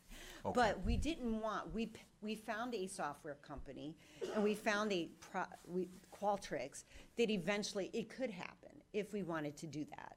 We're not anywhere near that, and nor am I, because the customers did not consent to that. So, but we wanted to start small, and this is where we started. Okay, so that explains a little bit why it's such a small cost, because these are like preliminary steps to ultimately see. I love the idea, because that's one of the things I hear from constituents all the time is, I'm confused. What can I do? Can I go to veterans? Can I go to mental health? Well, what do I fill out? So the idea of having it on one site so they have an idea of, what they can utilize is great. And like I said, looking at 65,000 compared to when I see the jail needs, 375, I'm like, wow, that's pretty neat, cheap price. But I think you're explaining it now. This is more like a preliminary thing than the ultimate goal. This is to keep the software. Okay. But it's $30,000 a year to keep? To keep it. Just to keep it. To maintain it. To maintain it.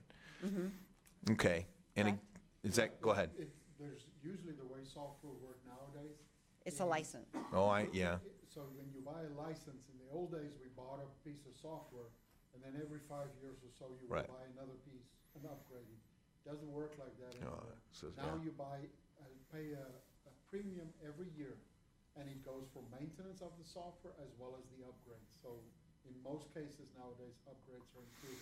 But you have to continue down that basis, so you get all the updates and stuff. Well, I get that and I don't get that. Let me just say this, okay? I'm going to use this as an example. In my office, we use Microsoft, right? So now you're absolutely right. I used to buy Microsoft 2005, and then that went out of date, and I'd have to buy Microsoft 2010, right? Now I pay like $150 a year, and I have all my Microsoft Office stuff every year is upgraded. But if I quit, if I say, I'm going to go to Linux or something like that and quit Microsoft, I could come back 10 years later, get back on the licensing, and I'd be current. My concern with what you were saying is, if we're paying $30,000 a year to keep this license, and I like where you're going with it, but we're not getting there anytime soon, do we need to pay the $30,000 to get there? Or is it something we can say, maybe we can stop paying the $30,000 for a little bit, figure out what we need to do, and then jump on 5-6 years from now and save $180,000? So in most cases, the software company will force you to pay the 3 years that you didn't pay, and then you can continue. Well, that's a contracting issue. That's more of a lawyer issue. This is a web-based, this is Yeah. not a desktop. Well, no, I get it. I get what Yeah, you're saying. and I'm this- not challenging you on it. I'm just, And this is web-based, so it would Right. shut down everything. it would shut down It everything would completely. completely shut it down. Okay. So, because we don't have a server that Qualtrics is basically sitting on. We sit on their server and it's secure. Okay. So- Again, if it's $30,000 a year and we're going towards the ultimate goal, which I'm reading here, is to consolidate for the public to be able to decide what to do, I'm happy with that. It's just a question of, I guess, how soon, you know what I mean, before we start to see a yield on paying that amount, you know? And I'll bring you some data in November. Okay, fair enough. All right, thank you. Thank you, Mr. Chair. Commissioner Drollet. Thank you, Mr. Chair, for recognizing me for the second time. And, so this $30,000 is for the licensing, continued licensing, but we're expanding the number of kiosks as well. So there's some additional funds that would be used toward that. Does that encompass the whole amount then, if I characterize it, those two things? Do you want the complete breakdown? I don't know. But I want to know how much is to maintain what we've already purchased, and how much is it to expand the system, whether it's add new kiosks, add new capabilities. So I guess that's what I want to know. And the reason why I get to that is, it sounds to me like this project got a little bit later of a start than was originally anticipated. It was just sort of implemented, I guess, in July. You know, she's mentioned that we've had about 100 people use it so far, or so, and then we're going to get an update in November as to how many more. So, I'm not sure we should be expanding the system, adding new kiosks, till we know if what we have is working. Why don't we renew the 30,000, keep working on the plan, keep working on the developing the potential of what they're trying to do, and then come back and say, now we want more kiosks because we've honed this down more tightly, and we can see the results that we're getting from our 5 kiosks, and we're seeing how people are using them, or how they're not being used, or how they, you know, in other words, why are we expanding the system before we know whether our initial phase even worked? Okay, so 4 kiosks equals 6,700, and the iPads that go in the kiosk that are locked inside it are 1,380. So really, less than 10,000 just for the hardware. Okay. Okay, so then you have 30,000 for the unlimited user license, because we were limited. That 30,000, is it certain amount per kiosk that ends up adding up to 30,000? No. It's just 30 grand if you have a Period. million kiosks, or if you have one? Period. Okay. And then there's $20,000, and I was trying to find a definition, but my IT person is not here to explain what this means, because they're the ones that sit on our project with us. Okay. And they deal with the software company, not me. So, but there's a $20,000 cost with the kiosk software. So that is another software cost. So there's 30,000 and 20,000 that has to deal with the software cost. Okay, so it's 30,000 for the license, license. 20,000 for software costs. Correct. And then there's 6,400 for going on a conference to better manage and use the software. All right. For his staff. I still, whether it's 6,000 or the additional 20,000, I'd rather wait to find out how things have been progressing with those existing kiosks before we even put that 20,000 for the additional software, and even if it's a relatively modest amount for the additional hardware, until we have a better idea of what the goal is and how it's going to work, and whether or not what we've got happening is working so far. Those are my thoughts. Thank you, Mr. Chair. Thank you. Thank you, Laura. I don't have any other speakers, so thank you. Thank you. We're going to go with HR. Andrew?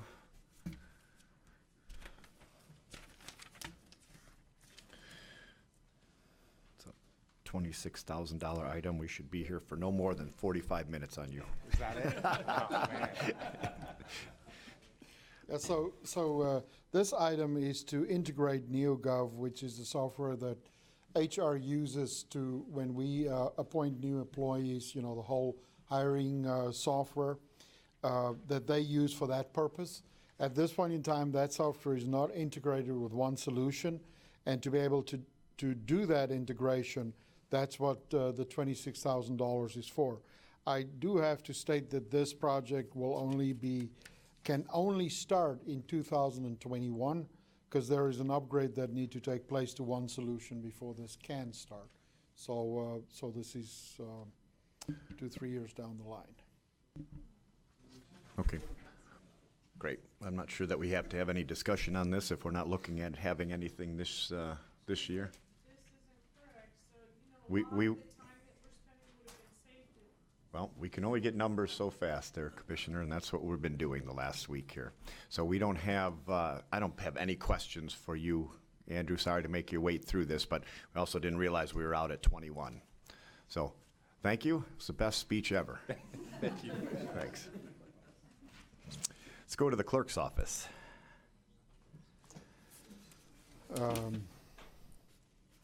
As far as I'm concerned, there's nothing for the clerks on here. The 213,000 that was on there has been pulled off. Okay, great. We'll move to the courts. Do we have something for the courts? I have one that starts in 19 and one that's not showing anything. So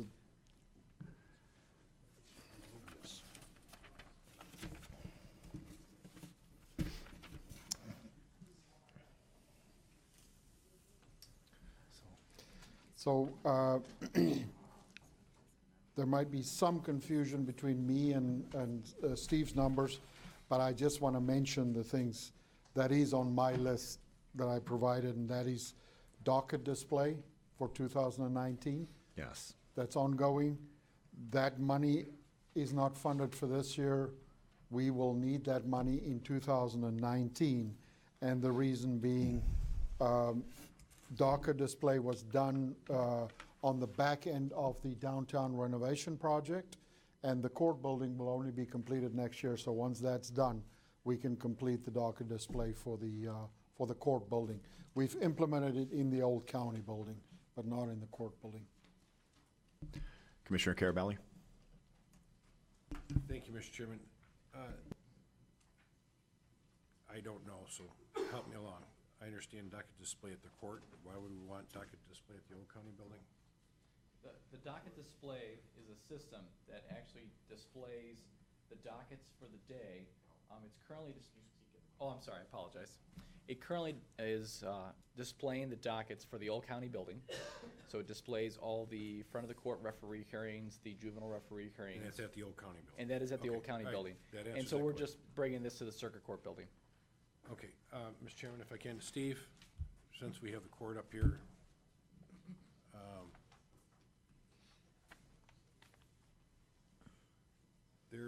we talked earlier about the $201,658,000. Yeah, the court had some information. Mr. Neisel will share that. He and I had a conversation last week with the court. And just want to let the commissioners know, again, one of these changes have been made. So the docket display has been added to the plan. The on-base compliance reporting software has been taken off the plan. They're both for $50,000, so there's no effect on the overall funding. So that other one's coming out of that other fund? No, it's been taken, the on-base compliance reporting that you'll see on your list that was included in your agenda has been taken off the plan completely. The docket display has been added. They're both for the same amount of money. But Why are we taking the other one off completely? not needed. At this point in time, we've decided that that's not needed. But I think Mr. Neisel has some more information about the entire e-filing fund, its origination, its genesis, what's, you know, what its status is, which is, it's good news. Yeah, so if I can give a little good news. We looked at that e-filing fund, which Steve had brought up to me, looked back through old records going back to when Justice Viviano was the chief judge here and when this was all getting set up back in 2011, so a little bit before my time in court administration. But we did identify that fund was restricted to e-filing purposes. The revenue that's going into that fund is cut off at this point because that revenue goes to the state and they pay for e-filing from here on out. However, that revenue we can turn back over to the general fund, that revenue that's in the fund currently. So that's about $260,000 reflecting the initial cost for the e-filing program, so we're ready to return that to the general fund at this point. So, That's good news. I got a question on that, though. certainly. So any revenues that are generated from the e-filing is going back to the state of Michigan? From this point on, I believe, correct me if I'm wrong, Anthony, but I believe it was 2018 that switched over. With that said, if there's any additional cost to the county, Any additional costs, we may be coming back for money to cover those in the future. no, I mean, so my understanding is that you're telling me that they're taking the funds from here forward, anything that's generated, Correct. but we still have to pay any upgrades to the system? The e-filing per se, the statewide MyFile project, which is the main component of the e-filing going forward, that should be covered from the state prospectively. So the $53,000 for the, take it from a day and a half down to one, instantly, right? Court view? Court view is a different Well, system. Not e-file, not court view, it was e-filing, the one for the $53,000 that you had brought up to us, and it takes a day and a half to make it quicker instantly, right? Is that not e-filing? That's a different system. But it's not e-filing? That's correct. I thought this was all for e-filing when we were talking about that.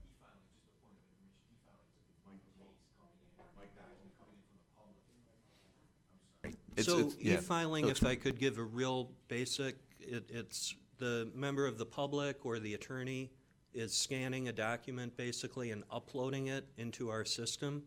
Court view is the pre-existing system that manages all of those documents. That goes back many, many years that the court and the clerk's office use. It contains all of the information about events in a case, all of the information about payments in a case, and things like that. Okay, question for you gentlemen and Steve.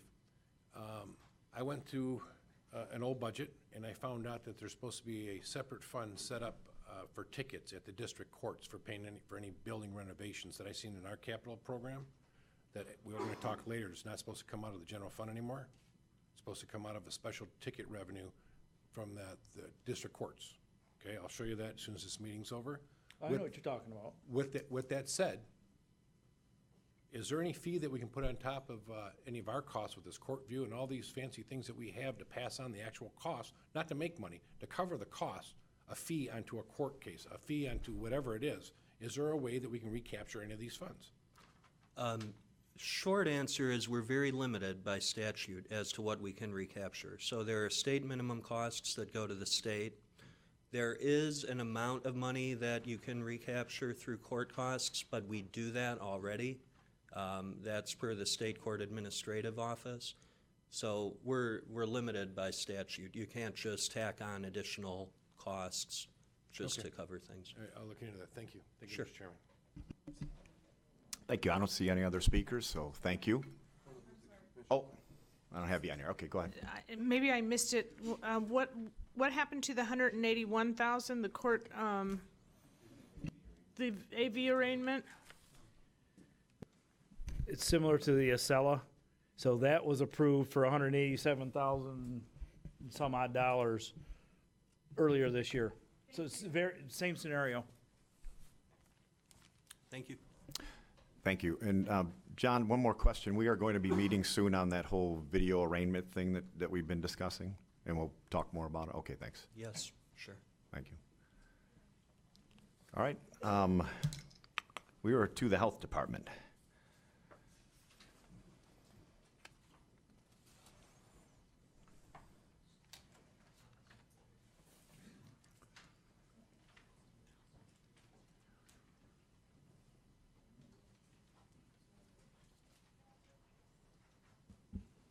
Bob? Yes, Commissioner Kleinfeld? Steve, before we start, are there any of these that we want to go ahead and change now so it saves us on questions? Because there's a list of them.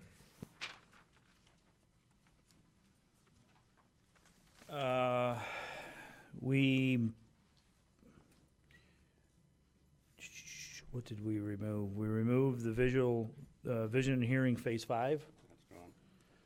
We removed the e-payment system for 5,000. The death record software was added for 119,500. And I believe we moved the timing of the patient portal from 2019, I believe, to 2021. And the HL7 lab interface with the state, well, that's still in 19. Yeah, the HL7 interface with Quest moved out to 2022. I believe that's the changes. So, what's that? Correct. Right. So just so you commissioners know, Steve and Jaco have been back and forth with Crystal for the last couple days on documents that have been back and forth and a little different and then somewhat similar. So that's the reason we have a little bit of confusion here, and it even changed again today. But I will say that we are getting the most up-to-date numbers at the end of the day, things that we've never really done before to get these costs. No, I know. We'll get rid of, obviously, the ones that we don't have any concern with in the next couple of years. But this is, and it's still ongoing. I will say that, too. So anyway, would you like to speak, Mr. Rodella? Or right now I don't have anyone on the question docket yet, so. I think the first two projects that pertain to the medical examiner's office are really go together. I mean, there's two different costs, but the current software in the medical examiner's office called Alcestis is limited, archaic, and it will be phased out by the Michigan Public Health Institute. We're the only medical examiner's office still utilizing this and paying a maintenance fee to them. It's going to be removed, I would think, probably in either 19 or 20. So it's going. It's very limited in its capabilities. It's more a statistical tracking system. We've needed to add a effective software system for Dr. Spitz and the entire office that's more integrated, that can connect with law enforcement for downloading their information, hospitals, all the other entities that they work with, funeral homes, our laboratory for toxicology. It needs to be a much more sophisticated system. Those are out there today. So we would go out on bid. We know a couple of these that we would like, but of course we will have to go out on bid for getting a software system that can not only benefit the staff, they can when they're in the field, they can enter information onto their laptops that will go into a software system that doesn't exist right now. So there's a lot of, information that's added on to once they're back into the office. And in fact, the current system can't even accept a lot of the information. That's why there are hundreds and thousands of paper files in that office that we need to scan. And again, we're back talking about on-base, because we need to get all that information. If we ever had a fire in the medical examiner's office, we would lose decades of information. We have to keep this information forever for medical examiner's office, and therefore we need not only the imaging done, but a software system that would be implemented over the software system first, and then the imaging simultaneously. I think the cost, when you see $119,000, probably about half of that is the actual cost of the software and the maintenance.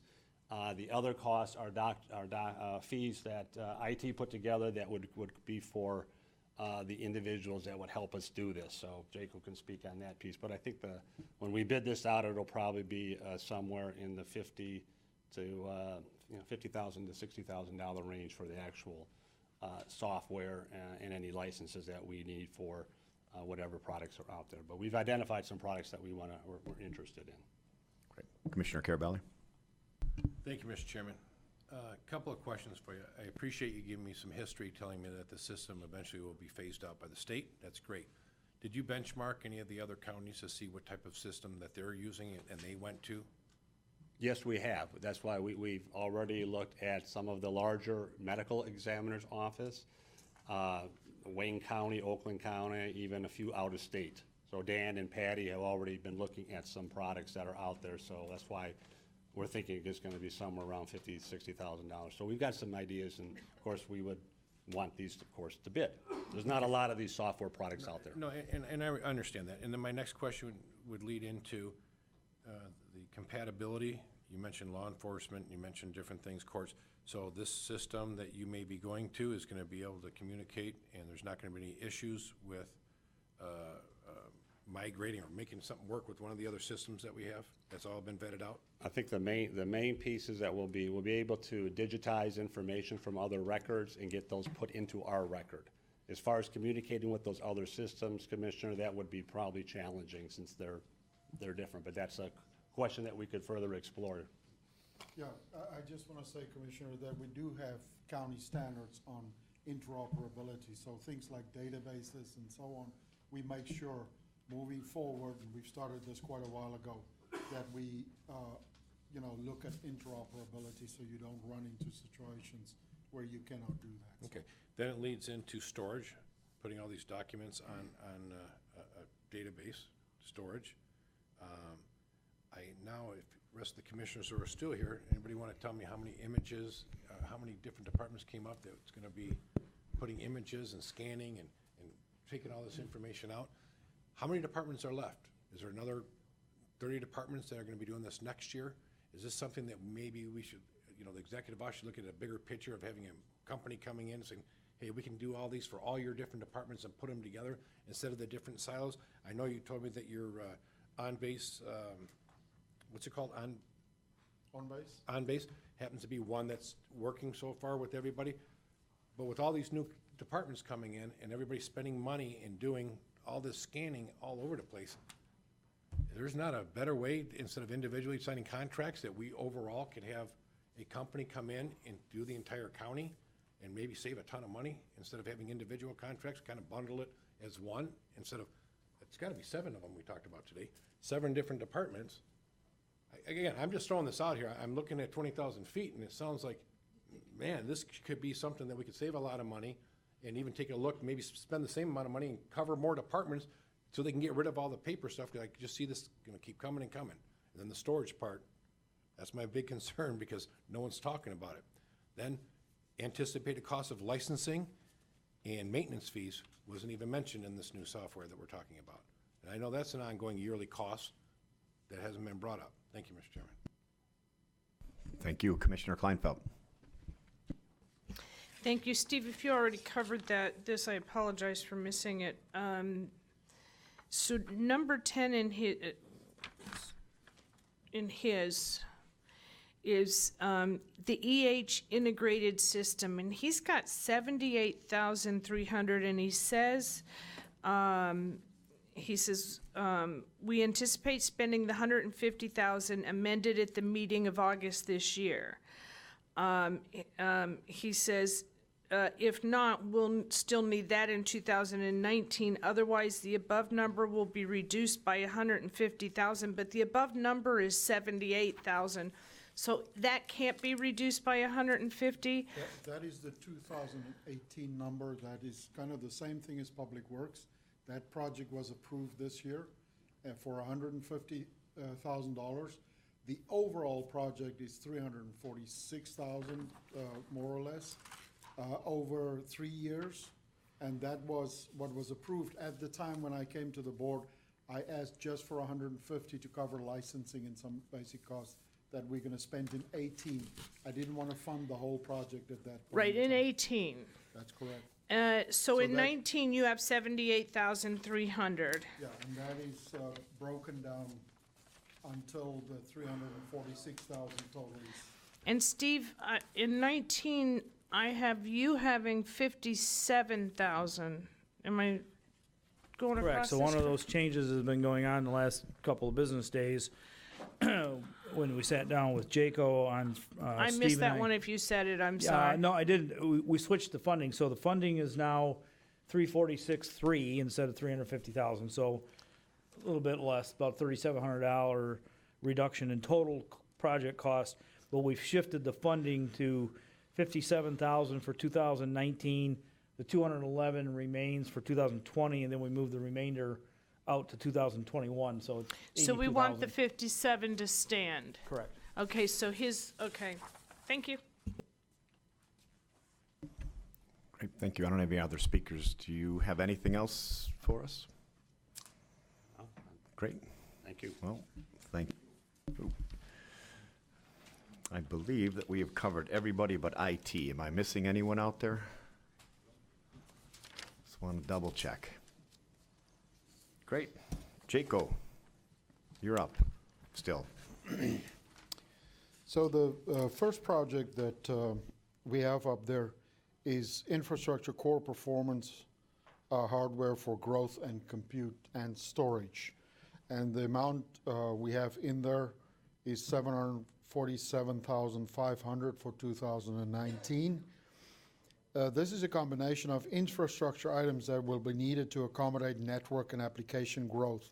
The funds will be used for expansion of our data backup and restore capabilities, increase the file storage that Commissioner Carabelli was referring to, replacement of end-of-life storage array hardware, and the growth of the virtual server farm and cloud testing and testing and so forth that we want to do in the cloud environment. And I have a few notes there regarding spending and so forth. But what this really refers to is the infrastructure that I talked about earlier, where I said in 2013 we replaced or implemented 2 data centers for around about $2 million or a little less than that. We are nearing end of life for some of that equipment. So the one piece of equipment is the arrays that we have. Those arrays at this point in time is end of life next year. The problem with these arrays is when you continue down this path, the maintenance on them become very, very expensive. Upfront, when you buy it, you can buy the maintenance for very reasonable prices, usually up to 5 years. So at this point in time, we truly feel that for us to continue down this road and pay these high maintenance, we need to start replacing some of the equipment. Now, this is not a forklift upgrade that we talk about like in 2013. This is going to be components over the next probably about 3 years, where we want to replace some of the equipment. In 2016, if I remember correctly, I came to you with the backup solution, not the backup solution, the file storage or network attached file storage. So all the video cameras, body cameras, the area where we store all this information for our different entities. That one, at that point in time, I showed you an ROI for us to buy a different type of, or the same type of system, just newer technology, which we invested in at that point in time. And that has really been working out very well for us. We have not bought any upgrades to our storage environment since then. Although we have money in the budget every year, or put money in the budget every year for that. Next year, we will most likely have to upgrade that. We are around about 200 terabytes is what that system gives us, so we will most likely have to purchase some more for that. And like I said, the storage arrays, and there's other components to this that we have to, purchase over time. But the money that I'm asking here for is really the items that I highlighted. Some backup space as our backups grow for around about $50,000. Some servers as our server needs grow over time, and that is processing in a virtual environment. What you have is you have physical servers that need to provide the resources for your virtual servers to run on. And those resources are things like memory, disk space, and things like that. So for us to be able to do that, you need to have enough servers that has enough power to run the virtual servers of the county. And so every year, maybe every 18 months or so, we have to spend money to buy usually 2 additional servers, because we have one in one data center and one in another data center. So those are some of the equipment that will be used with the money that we put out there.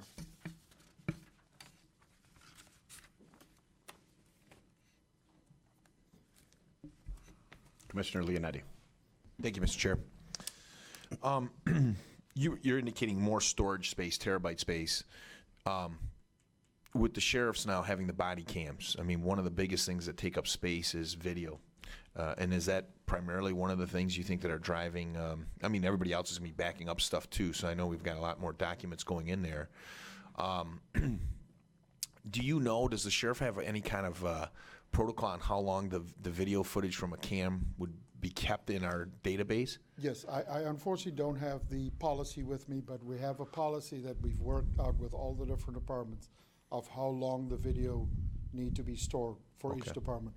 And that includes the sheriff's body cams, their in-car cameras, the surveillance cameras throughout the county. I mean, there's video all over the place. Sure. Department of Roads don't retain much of their information, but some of those cameras are being used by, or now being used by, the sheriff's department, and some of those we do add retention to.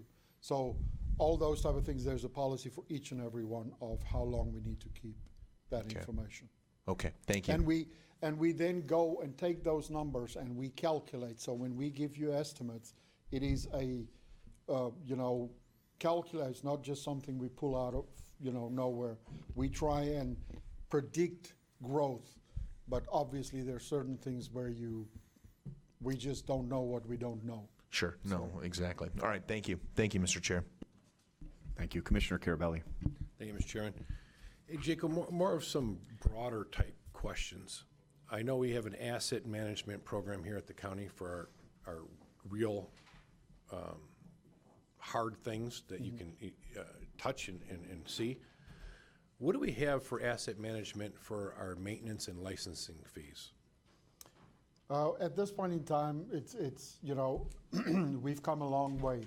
At some point in time, we really didn't have anything. We use multiple things. Since we went for Microsoft on a software assurance-based licensing model, we know exactly how many licenses are being used and by whom. So that's very easy for us to go online, check that out, and so on, and we use that for that purpose. We also have some in-house systems, Microsoft, that help us determine what licenses we have on what type of machines. So every time we do a Windows upgrade, we update those to determine, how many licenses we have, how many obviously we have available, and make sure that we stay, within reason. In other words, under our licensing. That exercise right now is taking place every time we do an upgrade. The Windows upgrade is accelerating. It's going to be done. Well, I get Windows and Microsoft. I'm talking about everything but them. It's the same thing. I mean, it's at this point in time, we use everything that we have available to us to do the best we can. It's all I can tell you. So we don't have we don't have a and I'm not saying go buy some program. I'm just, we don't have and that's anything. why we're trying to get What by about without maintenance? that. What about maintenance fees? 'Cause I do know they escalate. I remember seeing one of the contracts, I think it started out, had to be like, 100 and some thousand, and then it kind of went down towards the end. It was like maybe 30,000 after the 8th year or something like that. How are we tracking, the maintenance fees? Maintenance fees, depending on what it's for, like I said, for systems like this, maintenance gets exponentially more expensive the longer you keep them. There's ways to counter that too. When we purchase hardware, we unless you can account for it differently, like we do with PCs, we purchase it for 3 years, and then 2 years we swap out, so that we can maintain 5 years without any problems. But when it comes to hardware, for instance, what we're talking about here is when the original purchase was made, maintenance was purchased for 3 years. I would recommend at this point in time, the way that it looks, that we purchase maintenance for 5 years right off the bat. I know that from a county standpoint, that's a little bit more difficult because you're using today's money to purchase maintenance for the future. But if you look at the present value of what you pay for maintenance over 5 years, No, it is significantly cheaper. Listen, I So understand. Every system is what I'm trying to say is different. And I'm trying to grapple, and Steve stepped out, maybe Steve too can, enlighten me, but I look at the licensing and the maintenance, and I don't think this is something that's in your maxima, what's a report they did, what's it called, Maxis, or? Maximus report. I don't think that's actually doing it. We're allocating appropriately for all these added costs. And I guess if it's coming out of the general fund, are each department paying these licensing and maintenance fees, or are these just all coming out of a big pot of money out of the general fund? You see what I'm saying? Are these coming from individual departments and they're paying for them? Or are these coming out of the general fund as a whole? For individual systems or enterprise-wide systems?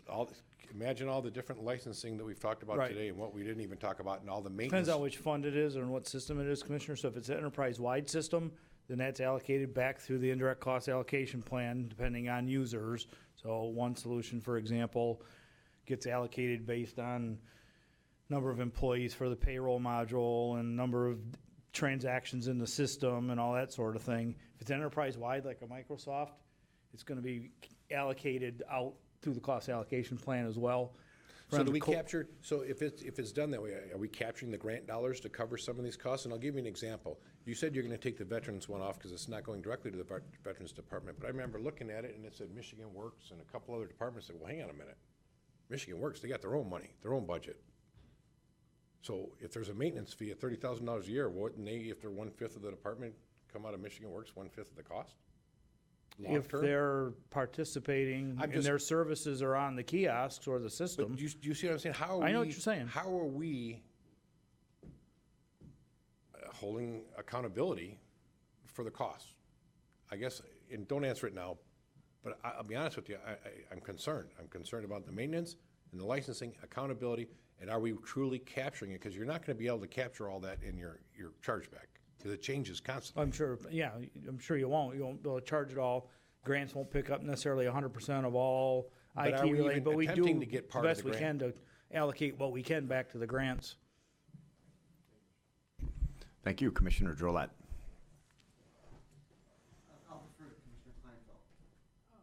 Commissioner Kleinfeld. Thank you. Very briefly, Steve, do you feel like all of the department heads, do they come to you and ask you how these should be allocated when they come up with something new like that? Or are they just putting it in the budget and thereby there being nothing to trigger, like what he said with Michigan Works? She's just it's just all coming out of the general fund. Does there need to be a system where when there's something new like that, administrators are running by you how it gets put in the budget, where it should go in the budget, that sort of thing? We're working on that. We're working on improving that. So normally we see it on a list by department, and we typically know where funding is, if it's available. I know there was a little bit of an exception with the Circuit Court e-filing fund, but generally we know if there's a fund here or there or money's available. We have been talking next year of a different process in terms of talking about projects with department heads. We typically have discussed it mostly with IT, but we need to have more of a collaborative approach with the department. So we're right, because it sounds like we're kind of ahead of you, but with you. Okay, sounds like folks outside of our realm might be benefiting from, like you said, Michigan Works, the whole kiosk thing. So Right. thank you. Commissioner Drollet, are you still up? I will. Thank you, Mr. Chair. There's a couple items on this budget, this project sheet, including like the environmental systems for the server, United Communications, SDN design assistance. I have no idea what any of those things are, and I don't want to know. I just wanted to point out, though, that all the departments that came before us today, the clerk, the courts, the health department, the MCA, the prosecutor, all that stuff, all these departments can't operate without your work, Jacob. And the time that you took to help compile this information, explain it to us, I think I appreciate very much. Even though I never going to become a tech person, I do understand more today than I did before you came here and explained a lot of these projects and helped the other departments explain them. So I want to thank you for your time you've taken to do that and the work you're doing on behalf of the county and all these departments. And Steve for working with our board staff and you to help bring some clarity for us. So I know it might be work, might be annoying, but we do learn from this process, and we do want to, obviously we have to end up approving the money. So it's a challenging process for us. And I just want to let you know how much you're valued, how much each department values the work you do, the work that Steve does, and the work of our board staff. So I know this meeting kind of drags a little bit, but thank you for putting it together. I think it was important, and I certainly feel like I learned a lot from it, and I think hopefully we're slowly and painfully improving the transparency and the process of appropriating these funds. So thank you, Mr. Chair. Great, thank you, Commissioner. I don't have anybody else with questions, which is amazing for an IT budget, but I think you clarified a lot of it for us, and we're working towards a direction that, oh, Commissioner Kraft snuck in there after I said that. I didn't know we were going to do all of them right now, so Okay. I have one quick question for you, Jaco, about integrating the sheriff's office to Exchange. What makes the sheriff's department and the Department of Roads so special that they have to be on their own email system compared to the rest of the county that's on Gmail? That's a tough question. It's something I really didn't want to tackle in my first few years as CIO, but I think it is time that we start addressing this. We have 3 mail systems in the county. We own Microsoft licensing. We pay for 2 mail systems outside of Microsoft licensing that can save us a lot of money. So the first and the easiest one to do is the Sheriff's Department. We are in kind of negotiating stages with the Sheriff Department. They have, the reason they were not on Google originally, they have very, very specific requirements, and we believe that we can meet all those requirements today. And so that is the first one we want to do. And then we need to look at the county as a whole, because ultimately we need to decide where we go. And, you know, we're talking significant savings, and it just doesn't make sense to me that we have to use 3 different mail systems. I know it's a touchy subject, but it is something that needs to be addressed. That was going to be my other question too, is why are those two departments not going to Gmail, and if the departments that are on Gmail going, No, the Department of Roads, we just integrated them. We just finished integrating them into the county system. You know, they on the same system as we are today. And like I said, we own Microsoft licensing. They are on Microsoft, so we put them on Microsoft, did it successfully. Now we have the back end ready, so we can just migrate the sheriffs over, and then we'll tackle the bigger elephant in the room. Thank you, Jaco. Thank you, Mr. Chair. Thank you. Any other questions on any of the other IT projects? Great. Need a motion to receive and file 8A. Commissioner Lucido, supported by Commissioner Kraft. Please vote.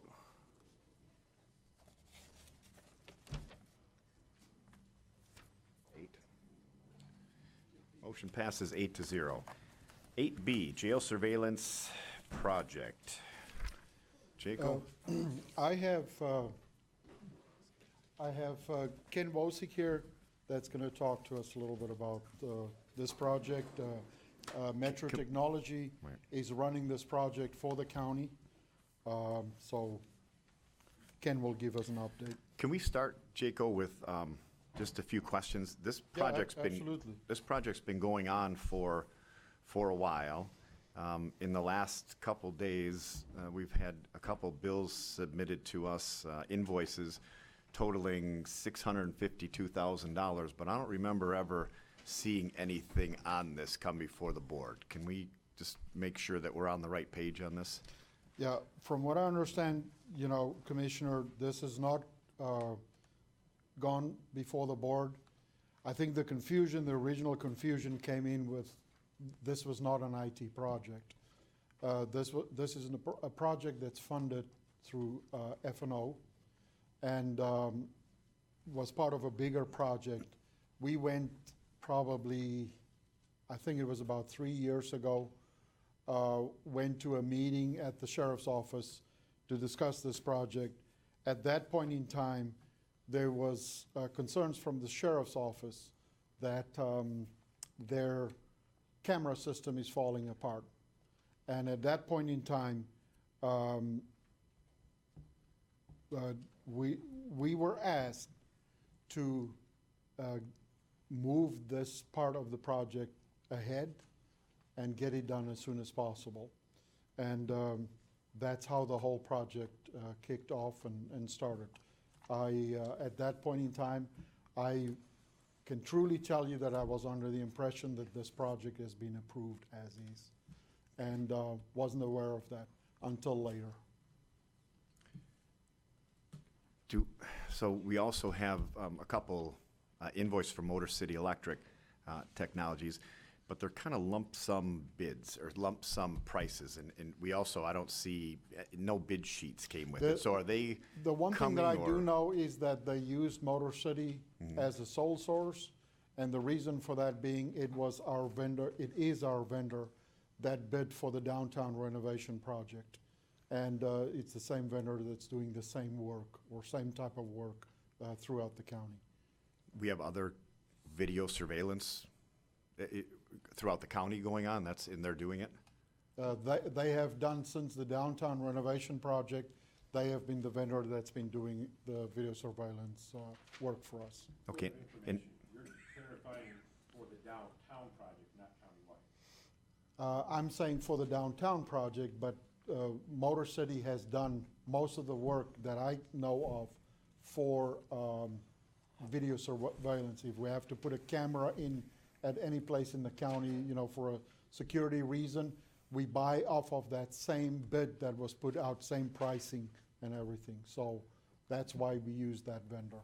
Okay, and Steve, maybe Jacob, maybe you know this, but out of the $652,000, how much has actually been paid? Paid out at this point in time? Right.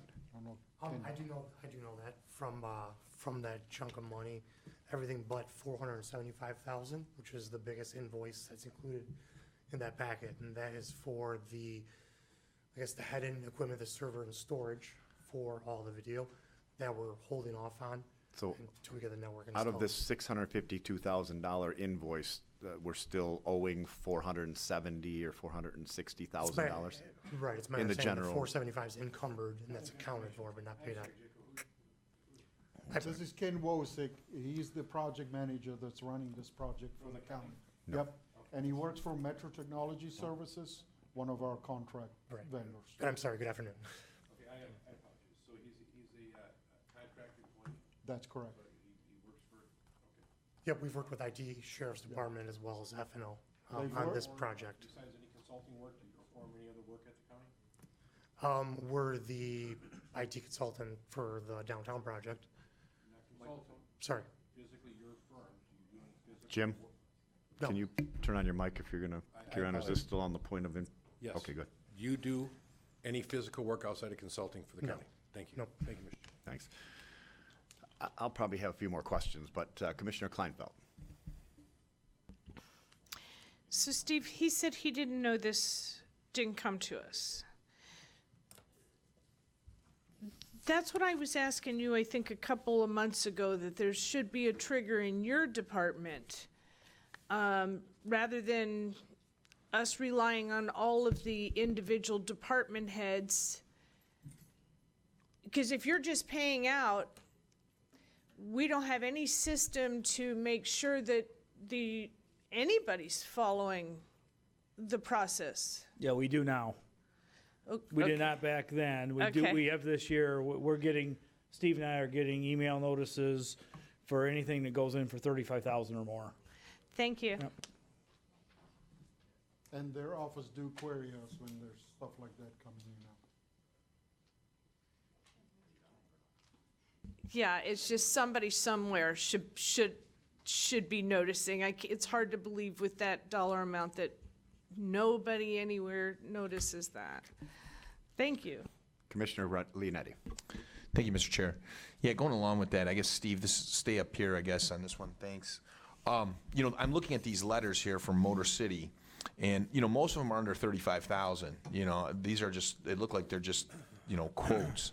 But that one there, that's 475,000 that hasn't been utilized, and this looks like it's going through facilities and operations like Jacob said. So you have a system in place now that, Yeah, Okay. so whenever purchasing puts in a purchase order for 35,000 or more, two things are gonna happen. Once, we're working on a workflow to get an email, but Larry Lee, the purchasing manager, is coming to see Steve and I and saying, well, what do we do with this? okay, that's In the good. meantime, until we get the workflow working, he's flagging everything for 35,000, coming to see me before they do anything with it. Okay. Because, we've had this talk, like this might be a capital improvement fund, and I know we've had some, discussions with the executive that says, once you give me a certain amount of money, do I really have to come back to you on capital improvements? And our position has been, well, if it's over 35, yeah, you know what I mean? At least for now, I think, right? Well, I would say, yeah, if Yeah. you're approving a project for 35,000 or more, we should have a contract. Yes. Some kind of scope of work. And then Yeah. once that project is approved, I wouldn't think you'd want to approve any POs after that, once the project's approved. Right. With the contracts. With the associated contracts, right, correct. That's what I want to make sure, so. So, Okay, fair enough. All right, thank you, Mr. Chair. And that's the difference between appropriating money in a budget and contracting approval. That's the second different layer. on that. there's two layers there. So, Steve, let me just ask a question. It looks like $1.25 million was for this project. Is that a total, what you guys estimate this total project will cost? Right, that's correct. And that money is part of the carryover Carry from forward. last year, that's part of where you Correct. said this is already accounted Correct, for? yes. Okay, thank you. Commissioner Klein, well, let me go with Carabelli on the first round. Real quick, Steve, is it my understanding, after the gentleman spoke, that everything but the $407,000 has been paid out? Out of That's my understanding. I need to look at So my the question- accounting system to verify that. Okay, but my question is, was that work already performed? And they're waiting for a check from us? Yep. And then my question would be, for all three of you, going forward to complete this project, are we gonna get a contract?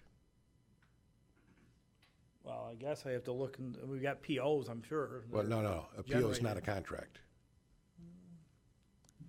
I would have a difference A of purchase order is opinion. a- I would think they are. A purchase order is a purchase order. A contract means you went out to bid and you did something. So my question is, I'm asking this because I don't know the answer to it. Are we just gonna go along with whatever it is? Or are we gonna go out for bid on this and follow the procedure? Don't answer it now, think about Yeah, it.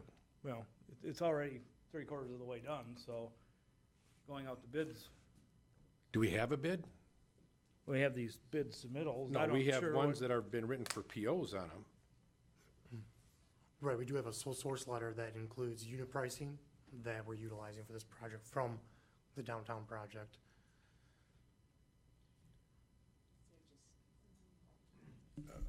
Commissioner, it sounds like they're utilizing the sole source, which would keep them from going out for bid, and then using the numbers that they've used before for a downtown project on this, and that's where we're gonna get as far as our contract pricing goes, right from there. But the ship has kind of already sailed on this one, it Okay, looks like. let me rephrase it and ask it a different way. Do we have a contract somewhere written on there with accountability, with 38 outs, with, you know, your aunt doesn't work at the county, that you don't, I mean, we have a contract procedure. At any time, was there a contract written? Because these just, I understand the sole source, I understand that. But I'm saying, is there an overall somewhere, a document for accountability, So that they was- gotta do what they're doing? So prior was Motor City Technology. I imagine on the downtown project itself, was there a contract started off that went through the whole contractor disclosure sheets and everything like that? I think that's probably what you're asking, right? At least is there something in the file that addresses that? Which would have been through Clark Construction or Plan Moran for that project, yes, somewhere, I haven't. Okay, we'll look, we'll look for that. Yeah, I don't have a specific contract for. Right. Steve, do you know what we're, I'm I sorry. think one question you may be asking is, do we have a vendor disclosure form? Correct. And I will follow up on that. Okay. We do have that. Yeah, I form. think we do. I think that was done this summer. It may have been done prior years as well, Okay, but I'll confirm that. all right, thank you. Commissioner Drollet. Well, I feel like I'm gonna have to repeat this just to make sure I understand. Somewhere, someplace, there was bidding that resulted in Motor City Electronic Technologies being awarded the work, right? Yes. Okay. Like it was explained, a sole source case was made for the fact that they already bid the downtown renovation project, and we were able to use the pricing for that project. So there was a bidding for the downtown renovation project. Then there was additional work that we wanted to have done, and we tapped into the pricing from that previous contract. But on the original bid, there was obviously, for the downtown, there was obviously bidding process at that point. Okay. Yep, we put that RFP together, and it did include the vendor disclosure forms, the typical county forms. We do have that on file from that Okay. project. All right, I just wanted to get a big picture of this again, because it was a little bit confusing, but thank you. Okay, I don't have any other speakers, but what are we looking for on an end date on this? It's difficult with logistics in the jail. So the work that has been completed so far, we've gotten in and put conduits in, for instance, where inmates were moving throughout the towers, in conjunction with the other construction that was going on. So as of now, as an update where we're at, we're looking at confirming the network design, which would need to be in place prior to the large $475,000 component, which is the video and storage. I know we've talked about storage a couple times. And then once that's in place, we can start putting the cameras in. So a lot of it's going to do with phasing. We're looking to have the network design with Macomb IT wrapped up by the end of this month. Then we can get the price for that chunk, and then we can get that ordered, installed. And I would hope we could start getting cameras in once that's procured and installed, which may take probably at least a couple months. Yeah, the one thing, like Ken said, it is a challenge to schedule the work in the jail. Right. We have addressed a couple of, some of the small POs that you've seen attached to our immediate needs that Sheriff's Department needed, so we went and addressed that right away. The current vendor out there is DataNet, and as far as I know, they're phasing them out, and Motor City's been taking over all the surveillance projects throughout the county. There's been issues with the current contractor, so everyone's been happy with Motor City. So Motor City's been doing all the work. Okay, I understand there's difficulties with, the logistics in the jail, but I would imagine that you probably had to have had these discussions with the people in the jail to get those kind of worked out, so you would have at least, listen, I'm not gonna hold you to, June of next year, but I mean, do you have any idea, is it within a year, is it a 5-year project, or is it, I'm just looking for a general kind of big picture number here. Right. I think we have an opportunity now with the other construction projects, which I've also attended, that are going on with the Wakely Associates with the lighting and intercom project. We're involved in the intercom component. So we could do a lot of that in tandem. So I would imagine probably within the end of next year, we should be able to wrap it up. Just okay. My estimate. Thank you. Commissioner Sauger. Yeah, I'm looking over this thing, and I guess I'm trying to figure out, you had this ongoing contract since 2017. Is that when it started? Because that's when some of these invoices are. And it's 2018, and then next year is 2019. You got over $2.5 million so far. Is there more coming on the same bidding contract, or is it going to be out for bidding? I can't get it in my mind. Is there other companies that bid on this thing when you did, but for how long do you have this thing? I would think that the downtown renovation project, we, at this point in time, hope completes next year, before the middle of next year. So by that time, that project's done. So I would think that we have that for at least the remainder of that project. So this isn't the final figure yet. There's going to be more coming. This project, we're working with the $1.25 It's a million budget right now.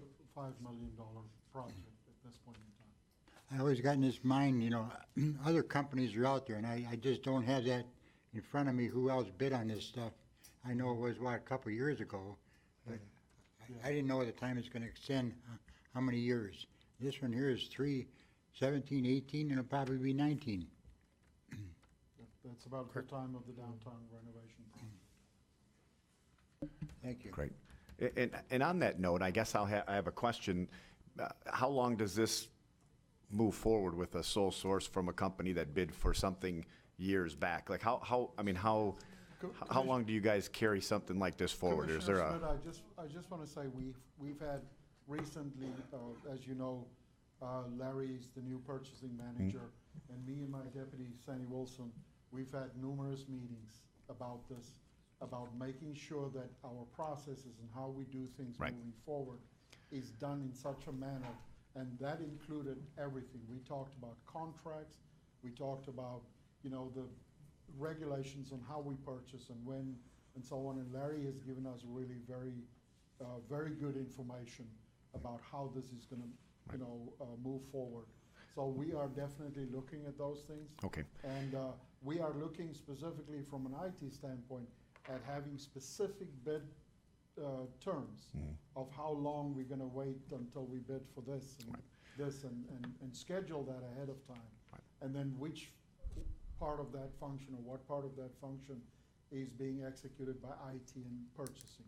So we've really had made a lot of progress over the past Good to hear. month or so. Now, we all know, too, that if we can pull from numbers from 2015, sometimes that's to our advantage, right? I mean, we're taking sole source numbers from a couple years back. Maybe that's not the worst thing to do, but we do have to have, and I'm happy to hear that we're starting to come to some type of a plan that's, fairly concrete. We are working on that.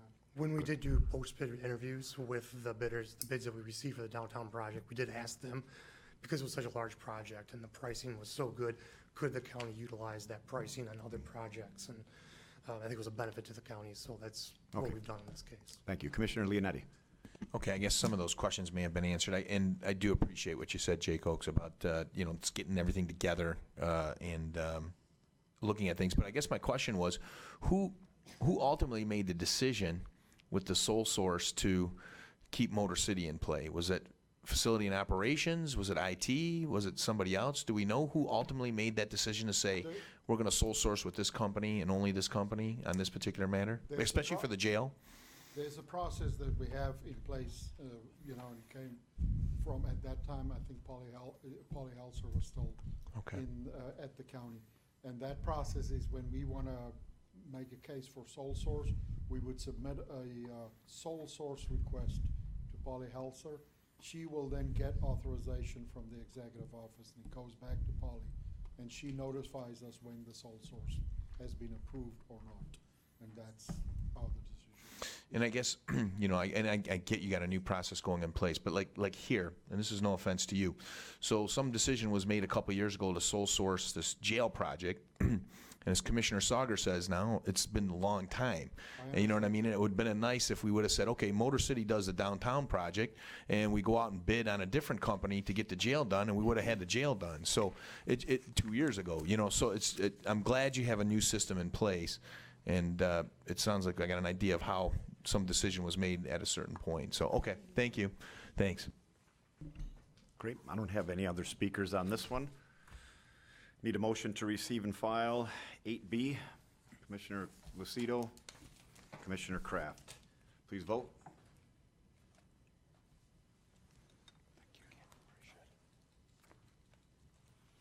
Motion passes 8-0. Item 8C, Capital Improvement Plan Update. Thank you, Jaco. I believe that you're Free to go. free. Thank you, Jacob. Thank you. So what you have before you, Commissioners, is the update through August. I think I submitted this in mid-September to your office, so nothing materially has changed since that time. So you can see all the projects and what's been allocated and spent down from the carry-forward money, general fund contribution, and then other sources, which are state and local match monies kind of thing. So as far as I know, we're still on target for all of these projects. You'll see the camera project, for one, is on here. All the ones in the middle, in the upper section, have been approved. I think I got to look for some money in Lynn's budget, actually, in the general fund, maybe to cover that parking lot resurfacing amount for $280,000. And then down below, the IT projects, which are listed on the second page, those were as of August. There's been a couple of projects approved since then. The jail, or the Comtech battery replacements and the wireless expansion have been approved since then. So nothing materially changed since that. We're still looking, and you'll see in my forecast, I'm still looking at somewhere around $8 to $8.5 million contribution to the capital plan for 2018. And of that, you'll see on the projection when I talk about that, we had that $1.5 million in the debt service contribution that we won't need. So there's basically money to pay for all these projects. Revenue's going up. If you've studied the projection, you'll see that all those revenues are going up. So. Okay, Jim, Commissioner Carabelli. Mr. Chairman. Court building, air handling, I'm guessing that's the circuit courts? Yeah, Lynn came to you earlier in the That's spring. right, I just want to make Yep. sure you didn't say circuit, you just said court building. Yeah, circuit court building. Okay. The next question is, the court digital AV arraignment and proceeding system. Mm-hmm. Where are we at with this? I don't know if it's necessarily even been started. I don't know if the court talked about that in their presentation. That was approved earlier in the summer. They didn't, and this is another Yeah. one I got eyes you do over. We have a system and no one's using it. And I know I don't- the chair is got meetings scheduled to find out who's driving the bus. But yet, year-to-date, we spent $15,000 on something, and we're gonna spend 203 by the end of the year. Or no, this will say, 2018. Yeah, they spent a little money earlier in the year from the carry forward, and then the I board guess approved. I'd like to have an 188. understanding before we keep approving this stuff of who's driving the bus and where we're going with it. And again, I know the chair has stuff set up, but I'll explain what I have set up if that would fit in right now. And maybe to explain what's going on to some of you that don't know, this video arraignment system has been put in place years back, 2013. They had a big press conference on it. And what we're finding after asking some questions of the court, and they've subsequently started talking to the sheriff, that this video arraignment system is being underutilized, to say the least. The circuit court, only 2 of the judges were using it, and that was only once in a great while out of all 15 judges, I believe. I don't know that it's even being used at our outlying district courts a little bit. But there's some problems that they're looking at, and I don't think that they were all even aware of it. So they are meeting, the judges met with the sheriff department already to talk about this, and they're trying to ramp up this service so that it actually is worth the money that we spent on it, or that we will be continuing to spend on it. So anyway, I'm not sure if you can add to that, Steve, or not, I but can't, that's where no. we're at Yeah. right now. And you're right, there is a general fund contribution here that we're kind of spending money on things that are certainly not, being utilized. And the sheriff even realizes, I met with him the other day, that that might be able to free up a guy or two, at least on a Monday. I think arraignments are only on Mondays. Right. But, it is what it is. If we used it to its fullest extent, it would certainly free up some officers, at least, for that day, that time period. Right. Again, I can't remember what Jayco's presentation was earlier in the summer, but that $188,000, he made a presentation to you folks, and the board approved that money. I don't remember all the details. Great. I don't have any other speakers on this item C. That being said, please vote. Oh, no, I need a motion to receive and file. Commissioner Leonetti, supported by Commissioner Carabelli.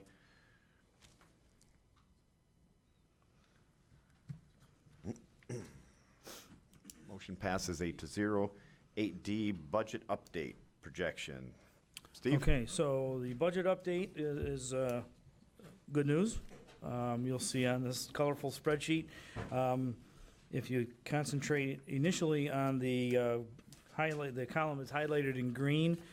As of the end of September, we are projecting that we will experience or report a surplus of about $4.3 million in the general fund. and that's primarily due to revenue increases.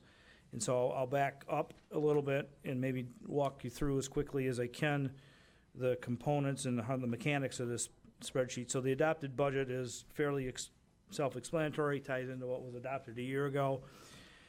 The amendments, the yellow ones I tried to highlight down below, give some notes as to what each of those items are. So we're going to be increasing revenues by $1.7 million for the property tax increase. Of the state revenue, we had a little bit of an adjustment that the board's approved this year, or we may have made it in my office for $2,400, but $2 million of that is going to be for increasing the expected reimbursement for personal property tax reimbursement. We've talked about that. That $2 million has been built into the 19 budget. Interest, we're doing extremely well on our investment returns. So we budgeted $300,000 for a number of years. It now looks as if we're going to reach about $1 million in interest revenue for 2019, or 2018, pardon me.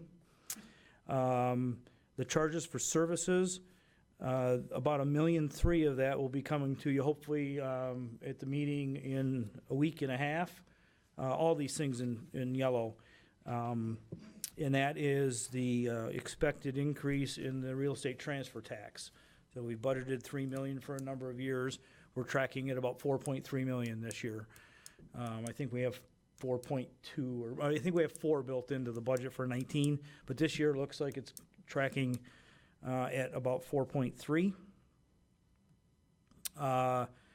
The salaries and the benefit increases there are items E and F.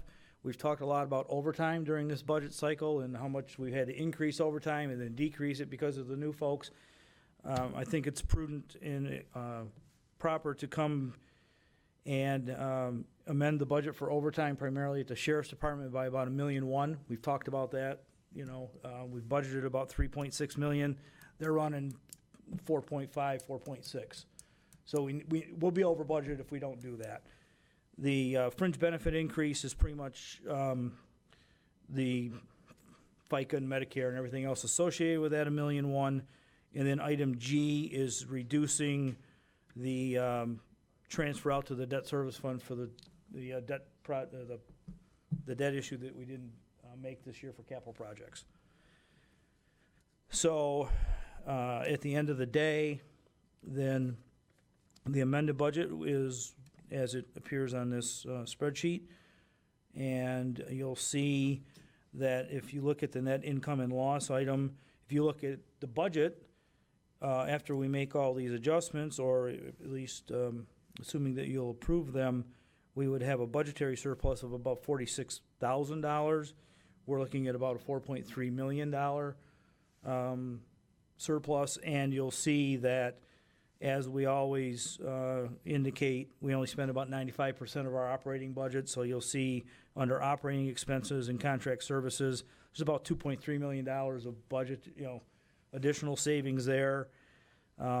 You'll see a negative $500,000 in the transfer out to the capital improvement fund. That's just a contingency for some things that may come up between now and the end of the year.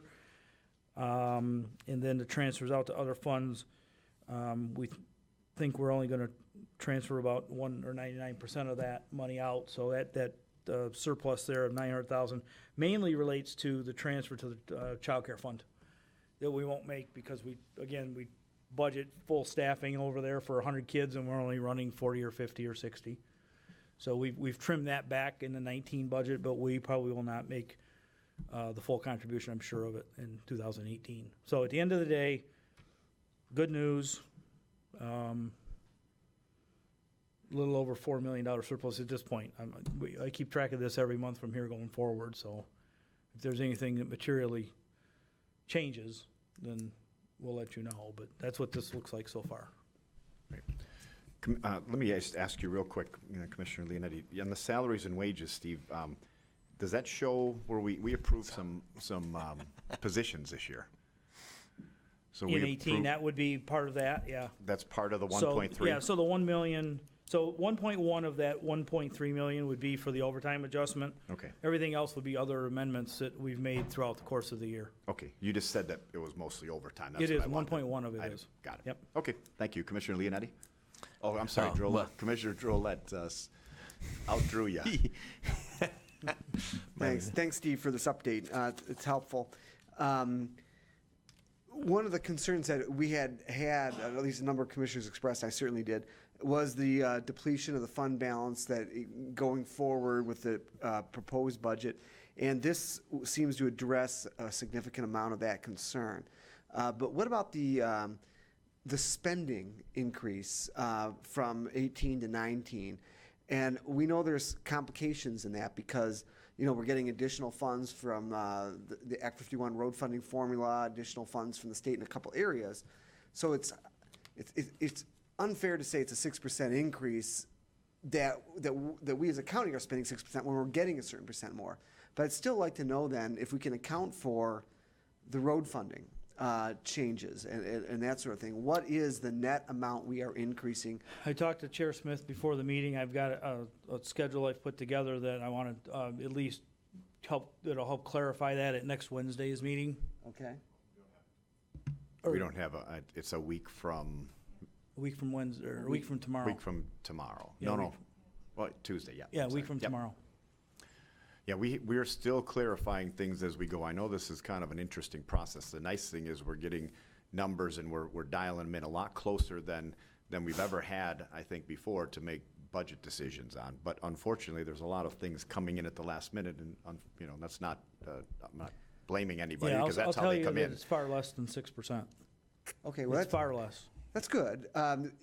Now, if we're having that information being presented a week from this Tuesday, when are we planning to vote on approving the budget? Right now, I believe it was November 1st meeting, but we don't have, this is where we all get together and start talking about this. There's another meeting coming up on the 7th that's planned for that month already. So I am thinking that might be a better target based on all of the newest, latest information and with Crystal and Jen putting everything together and getting some of our questions answered on what to do. We have I some think it would things be yet to talk about. helpful to make sure we don't get information presented to us, on a Tuesday, and the next day we're voting on the overall budget. We might want a little bit of time to digest that information, have additional questions answered, that sort of thing. So I hope that we are able to. Commissioner, we Build are that time. not in a rush to do this, but at the same time, there are some constraints that we have to be aware of. But I certainly don't want to rush into this and have, like you say, have information coming to us that day, the day before, and not even really have a chance as a group to discuss, where we're going with what we've received. So, and it's a board decision on what we're going to do, when we're going to vote on things. We will kind of carry it on as we go, and we'll have to all get together and kind of have side talks on when we're comfortable at doing this. We don't have that much time to do that, Mr. Chair. This is our last meeting before a week from Tuesday, and then we're voting on the budget. So maybe we've got to do it this meeting, decide during a new business, I suppose, or be on this And I budget. plan on having a little talk on new business, and we can talk about some of that stuff then. Okay. And then if we, listen, I know that everybody's sick of meetings, but at the same time, this is budget time, and I think that if we have to end up having another meeting, we have to have it, but that's up to everybody. We'll all vote on that, on when we're comfortable with getting to it. Are you done, Commissioner? Yeah, I guess I'll wait to new business when we discuss it, but I'd like to have an understanding of what the downside of, voting on the final budget a week and a half later, so we don't, or what are our constraints as to when. I know the budget doesn't really kick in till January or whatever, but what are some of the constraints? We've got holidays coming up, There's some issues with vetoes and override votes and timing on that we have to be aware of. Okay. Generally, the budget has to be done by the end of the year. Okay. But there are some constraints with that especially that we try to be cognizant of so that we're not limiting, everybody's time on, their charter given time on whether to veto something or for us to potentially override any vetoes that might occur. Yeah, it's probably not the best thing to say after a long meeting like this, but I'm more than willing to have another meeting or two before we have that vote. So thank you. So am I. Thank you. Commissioner Kleinfeld? Well, I was going to say that I don't know what under new business, if you just wanted to talk about the timeline or start hashing stuff out, because we're 3 hours into this, and there aren't very many of us left. So you're just talking about timeline, right? Or under new business? If I could add one thing, just keep in mind that we need to issue a notice of the public hearing in a newspaper a week before the meeting. So, and technically, that would be Thursday of this week. And so we need to get it to the paper a couple of days ahead of time. I mean, we're bumping up against the wall in terms of that timing. So. Can you?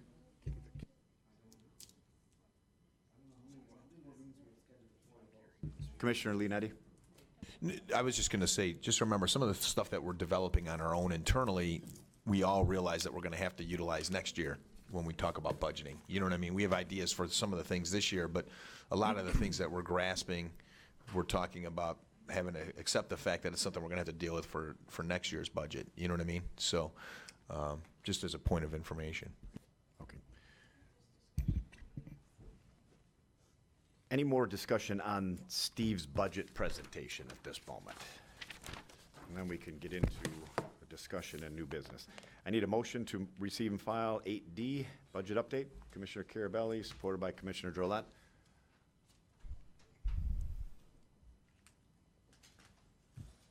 Motion passes 8-0. Nobody got a window. Sorry. We got windows right here. Item number 9, new business. Commissioner Drollet.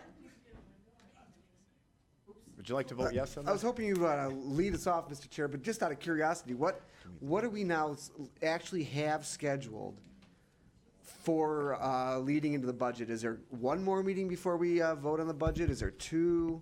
What do we currently have scheduled? Yes. Right now, the current schedule is finance on the 30th, and then a public hearing and a vote on the 1st. Now, we have meetings on the 7th and the 8th also. We have meetings, later, actually really at the end of the month. So I'm not sure that those come in. We have 2 more meetings after the proposed public hearing and vote on it.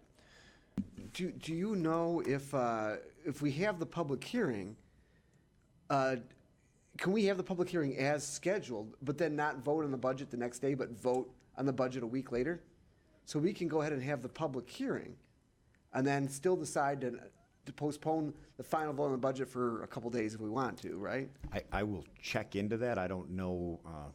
I have a lot of people shaking their heads yes, that would be okay, but none of them are John Shapka. So I want to double check with him to make sure that that's a possibility. Okay. All right. So as it stands right now, we have one more meeting, then a public hearing, and then the vote. Is that correct? That's our next meeting. Yep. On the Tuesday the 30th is our next scheduled meeting. Okay. Right. And then the public hearing would be that same week. Thursday. On Thursday. So we've got. So it's Tuesday, Thursday that week. The following week, there's a Wednesday, Thursday. So the public hearing is, I've been through one of those here recently. November 1st. The public hearing is November 1st. So we've got a meeting on Wednesday, then we've got, or Tuesday, then we've got Halloween, then we've got the public hearing, and then the vote would take place. Generally speaking, the vote takes place after the public hearing. Oh, the same day as the public hearing. Correct. Okay. Look, I'm willing to roll with that. I've got a few amendments I'd like to offer, but I don't think they're going to be enormously time-consuming or tear the entire budget apart or anything like that. But at the same time, so maybe that's an adequate schedule, and it might be fine. But if there's other commissioners that have some thoughts or concerns or would like to take the additional information that we're going to be presented, a day before the budget vote, maybe some people maybe they'll matter to some folks. I don't know. I would certainly like to hear amendments, in a group setting here at the meeting on the 30th that we could then discuss during that meeting. It doesn't really, we don't. I'll find out from Shepka if we have to vote on that day or if we could still have the public hearing. That way we could keep moving forward with that schedule. Maybe we're not ready on that day after noticing some amendments that are coming on the Tuesday. So I will check with Corporation Counsel on your first question, and then we'll keep the schedule as planned right now, unless someone else says no. Then we'll move forward. Steve, you got something real So I quick? need to know, because I need to get the public, the hearing, the public, notice of the public Well, hearing at the the print first- shop tomorrow. Well, I have to talk to So let me know Corporation as soon as you Counsel. can. We can do the public hearing and not change any date related to that, but not vote on the budget until whatever. Correct.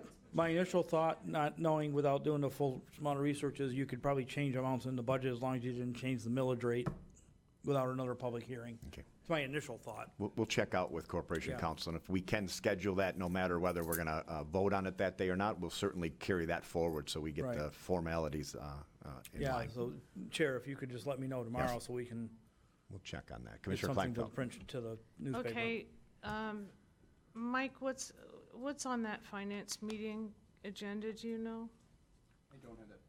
That was mostly scheduled to review budget amendments. Budget That's amendments. the purpose of that meeting. And That's we kind it. of steer any items. Because away because we do this every year, and I'd like to in the future, because we have these meetings where we make zero decisions. This was the way it was set up a few years back. So what I would like, and then we get to the end, and then people show up with all these amendments, and they just start flying, and everybody's going, what? What's going on? I would like in the future, we can have work sessions, and we need to get this process done a couple of weeks before, so that, and have a couple of meetings where we have a work session. How are you guys feeling? What are you guys thinking? So that it isn't this thing that happens where it might as well be Sabatini the last time showed up with the sheet of paper of amendments. Anyway, we do this every year, and I thought this year we were going to have a little bit more time so that we could do that kind of meeting, Okay. maybe next year. So we have asked all the commissioners to get into some groups and come in and meet with Crystal and Jen to talk about their proposed amendments, and that That's would be more in a group That's setting. not it, though. We should work as a work session, this group, this body, and discuss those things. It's like the day before. So any questions, there's no time to hash anything out. It's too late this year. I'm just saying next year. No, No, Commissioner Carabelli, there's 2 meetings the following week, and I don't think that there's any issue that if we do run into this problem, we can't drag the vote out until the following week. So I'm that's simply talking about, I get you Well, guys set we up can work on all next these year's little work schedule. groups to discuss those things. I don't know why we don't have work sessions. This body's allowed to have work sessions where we can sit in the conference room as long as it's posted. We're looking at each other. We're having an open exchange of ideas. It's something everybody else does. I don't know why we don't do it. Maybe next year.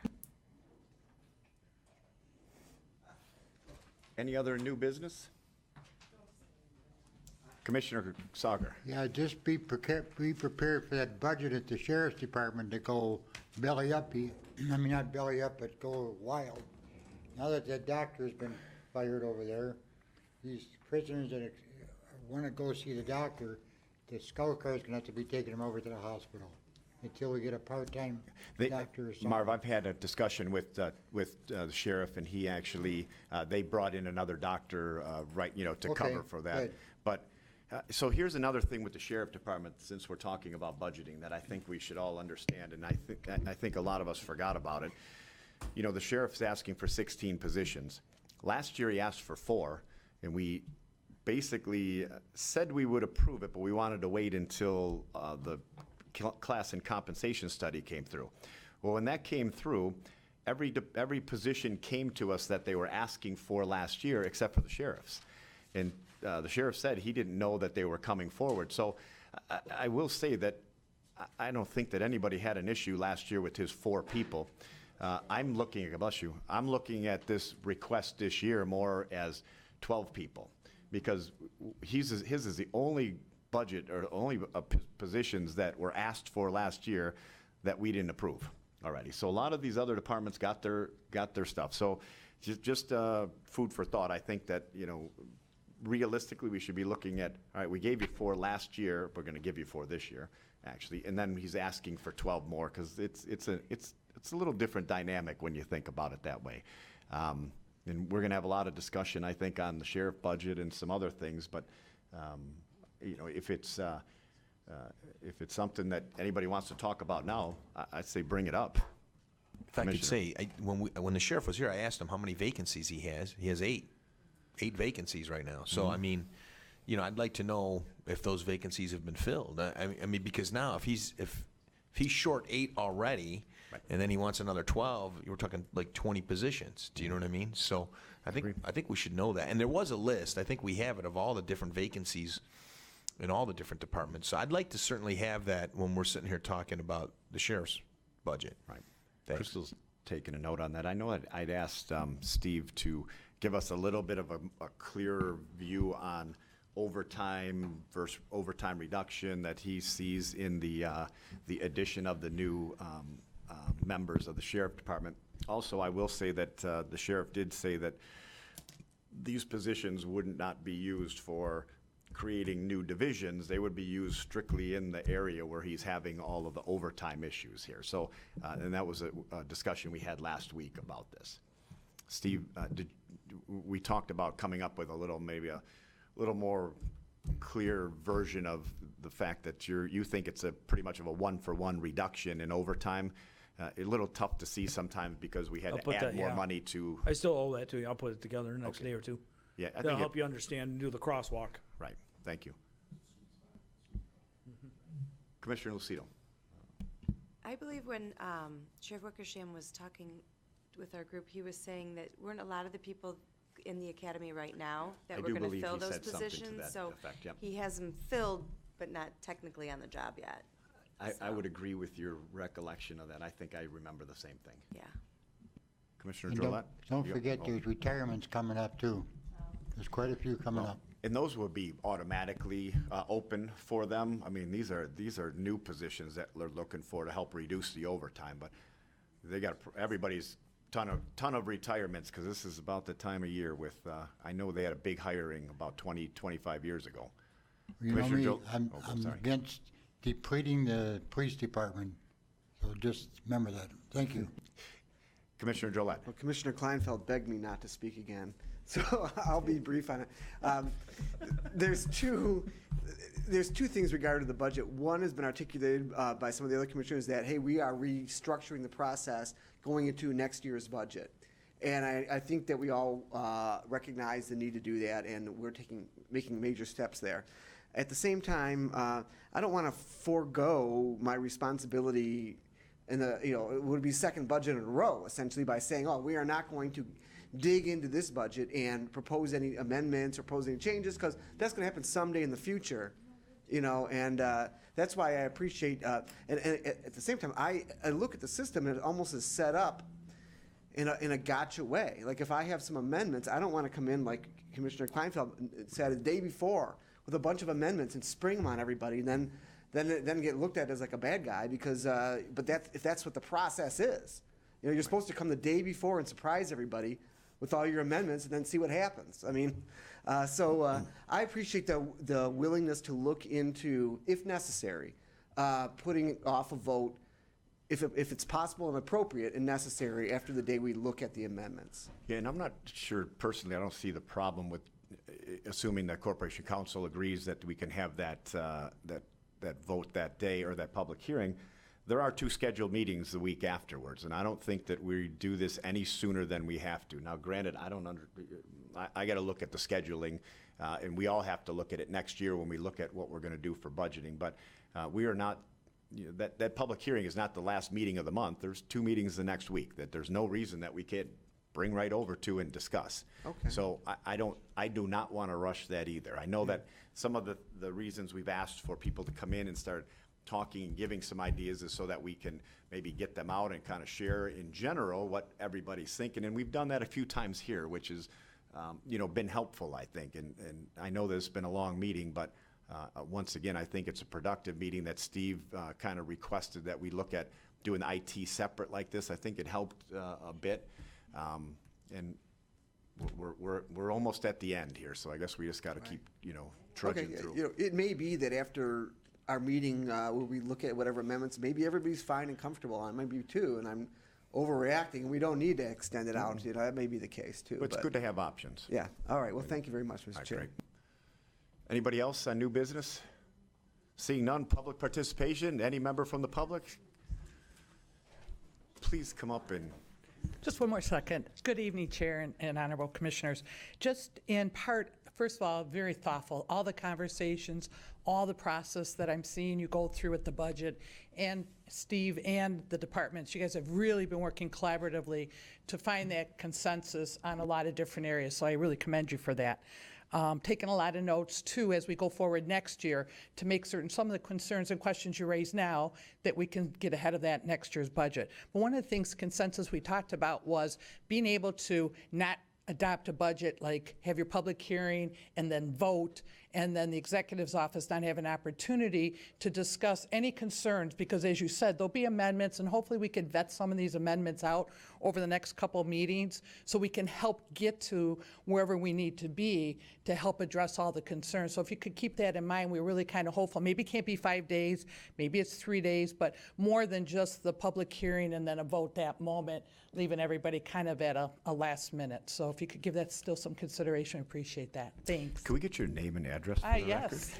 Maryland Lane, 16558 Wood Lane, Fraser. Thank you. Thank you, Ms. Lane. I know we can't answer public comment, but that is one of the concerns that we discussed about not giving them at the last minute, and that's why I don't have next Thursday, November 1st as a hard deadline on this. If everybody's in agreement at that point, I don't think that it's a big issue. If there's some concerns, then I'd like to drag it out another week, so. But that's not really an answer for you. Public participation is closed. Need a motion to adjourn. Commissioner Leonetti, supported by Commissioner Drollet. Please vote. Meeting adjourned.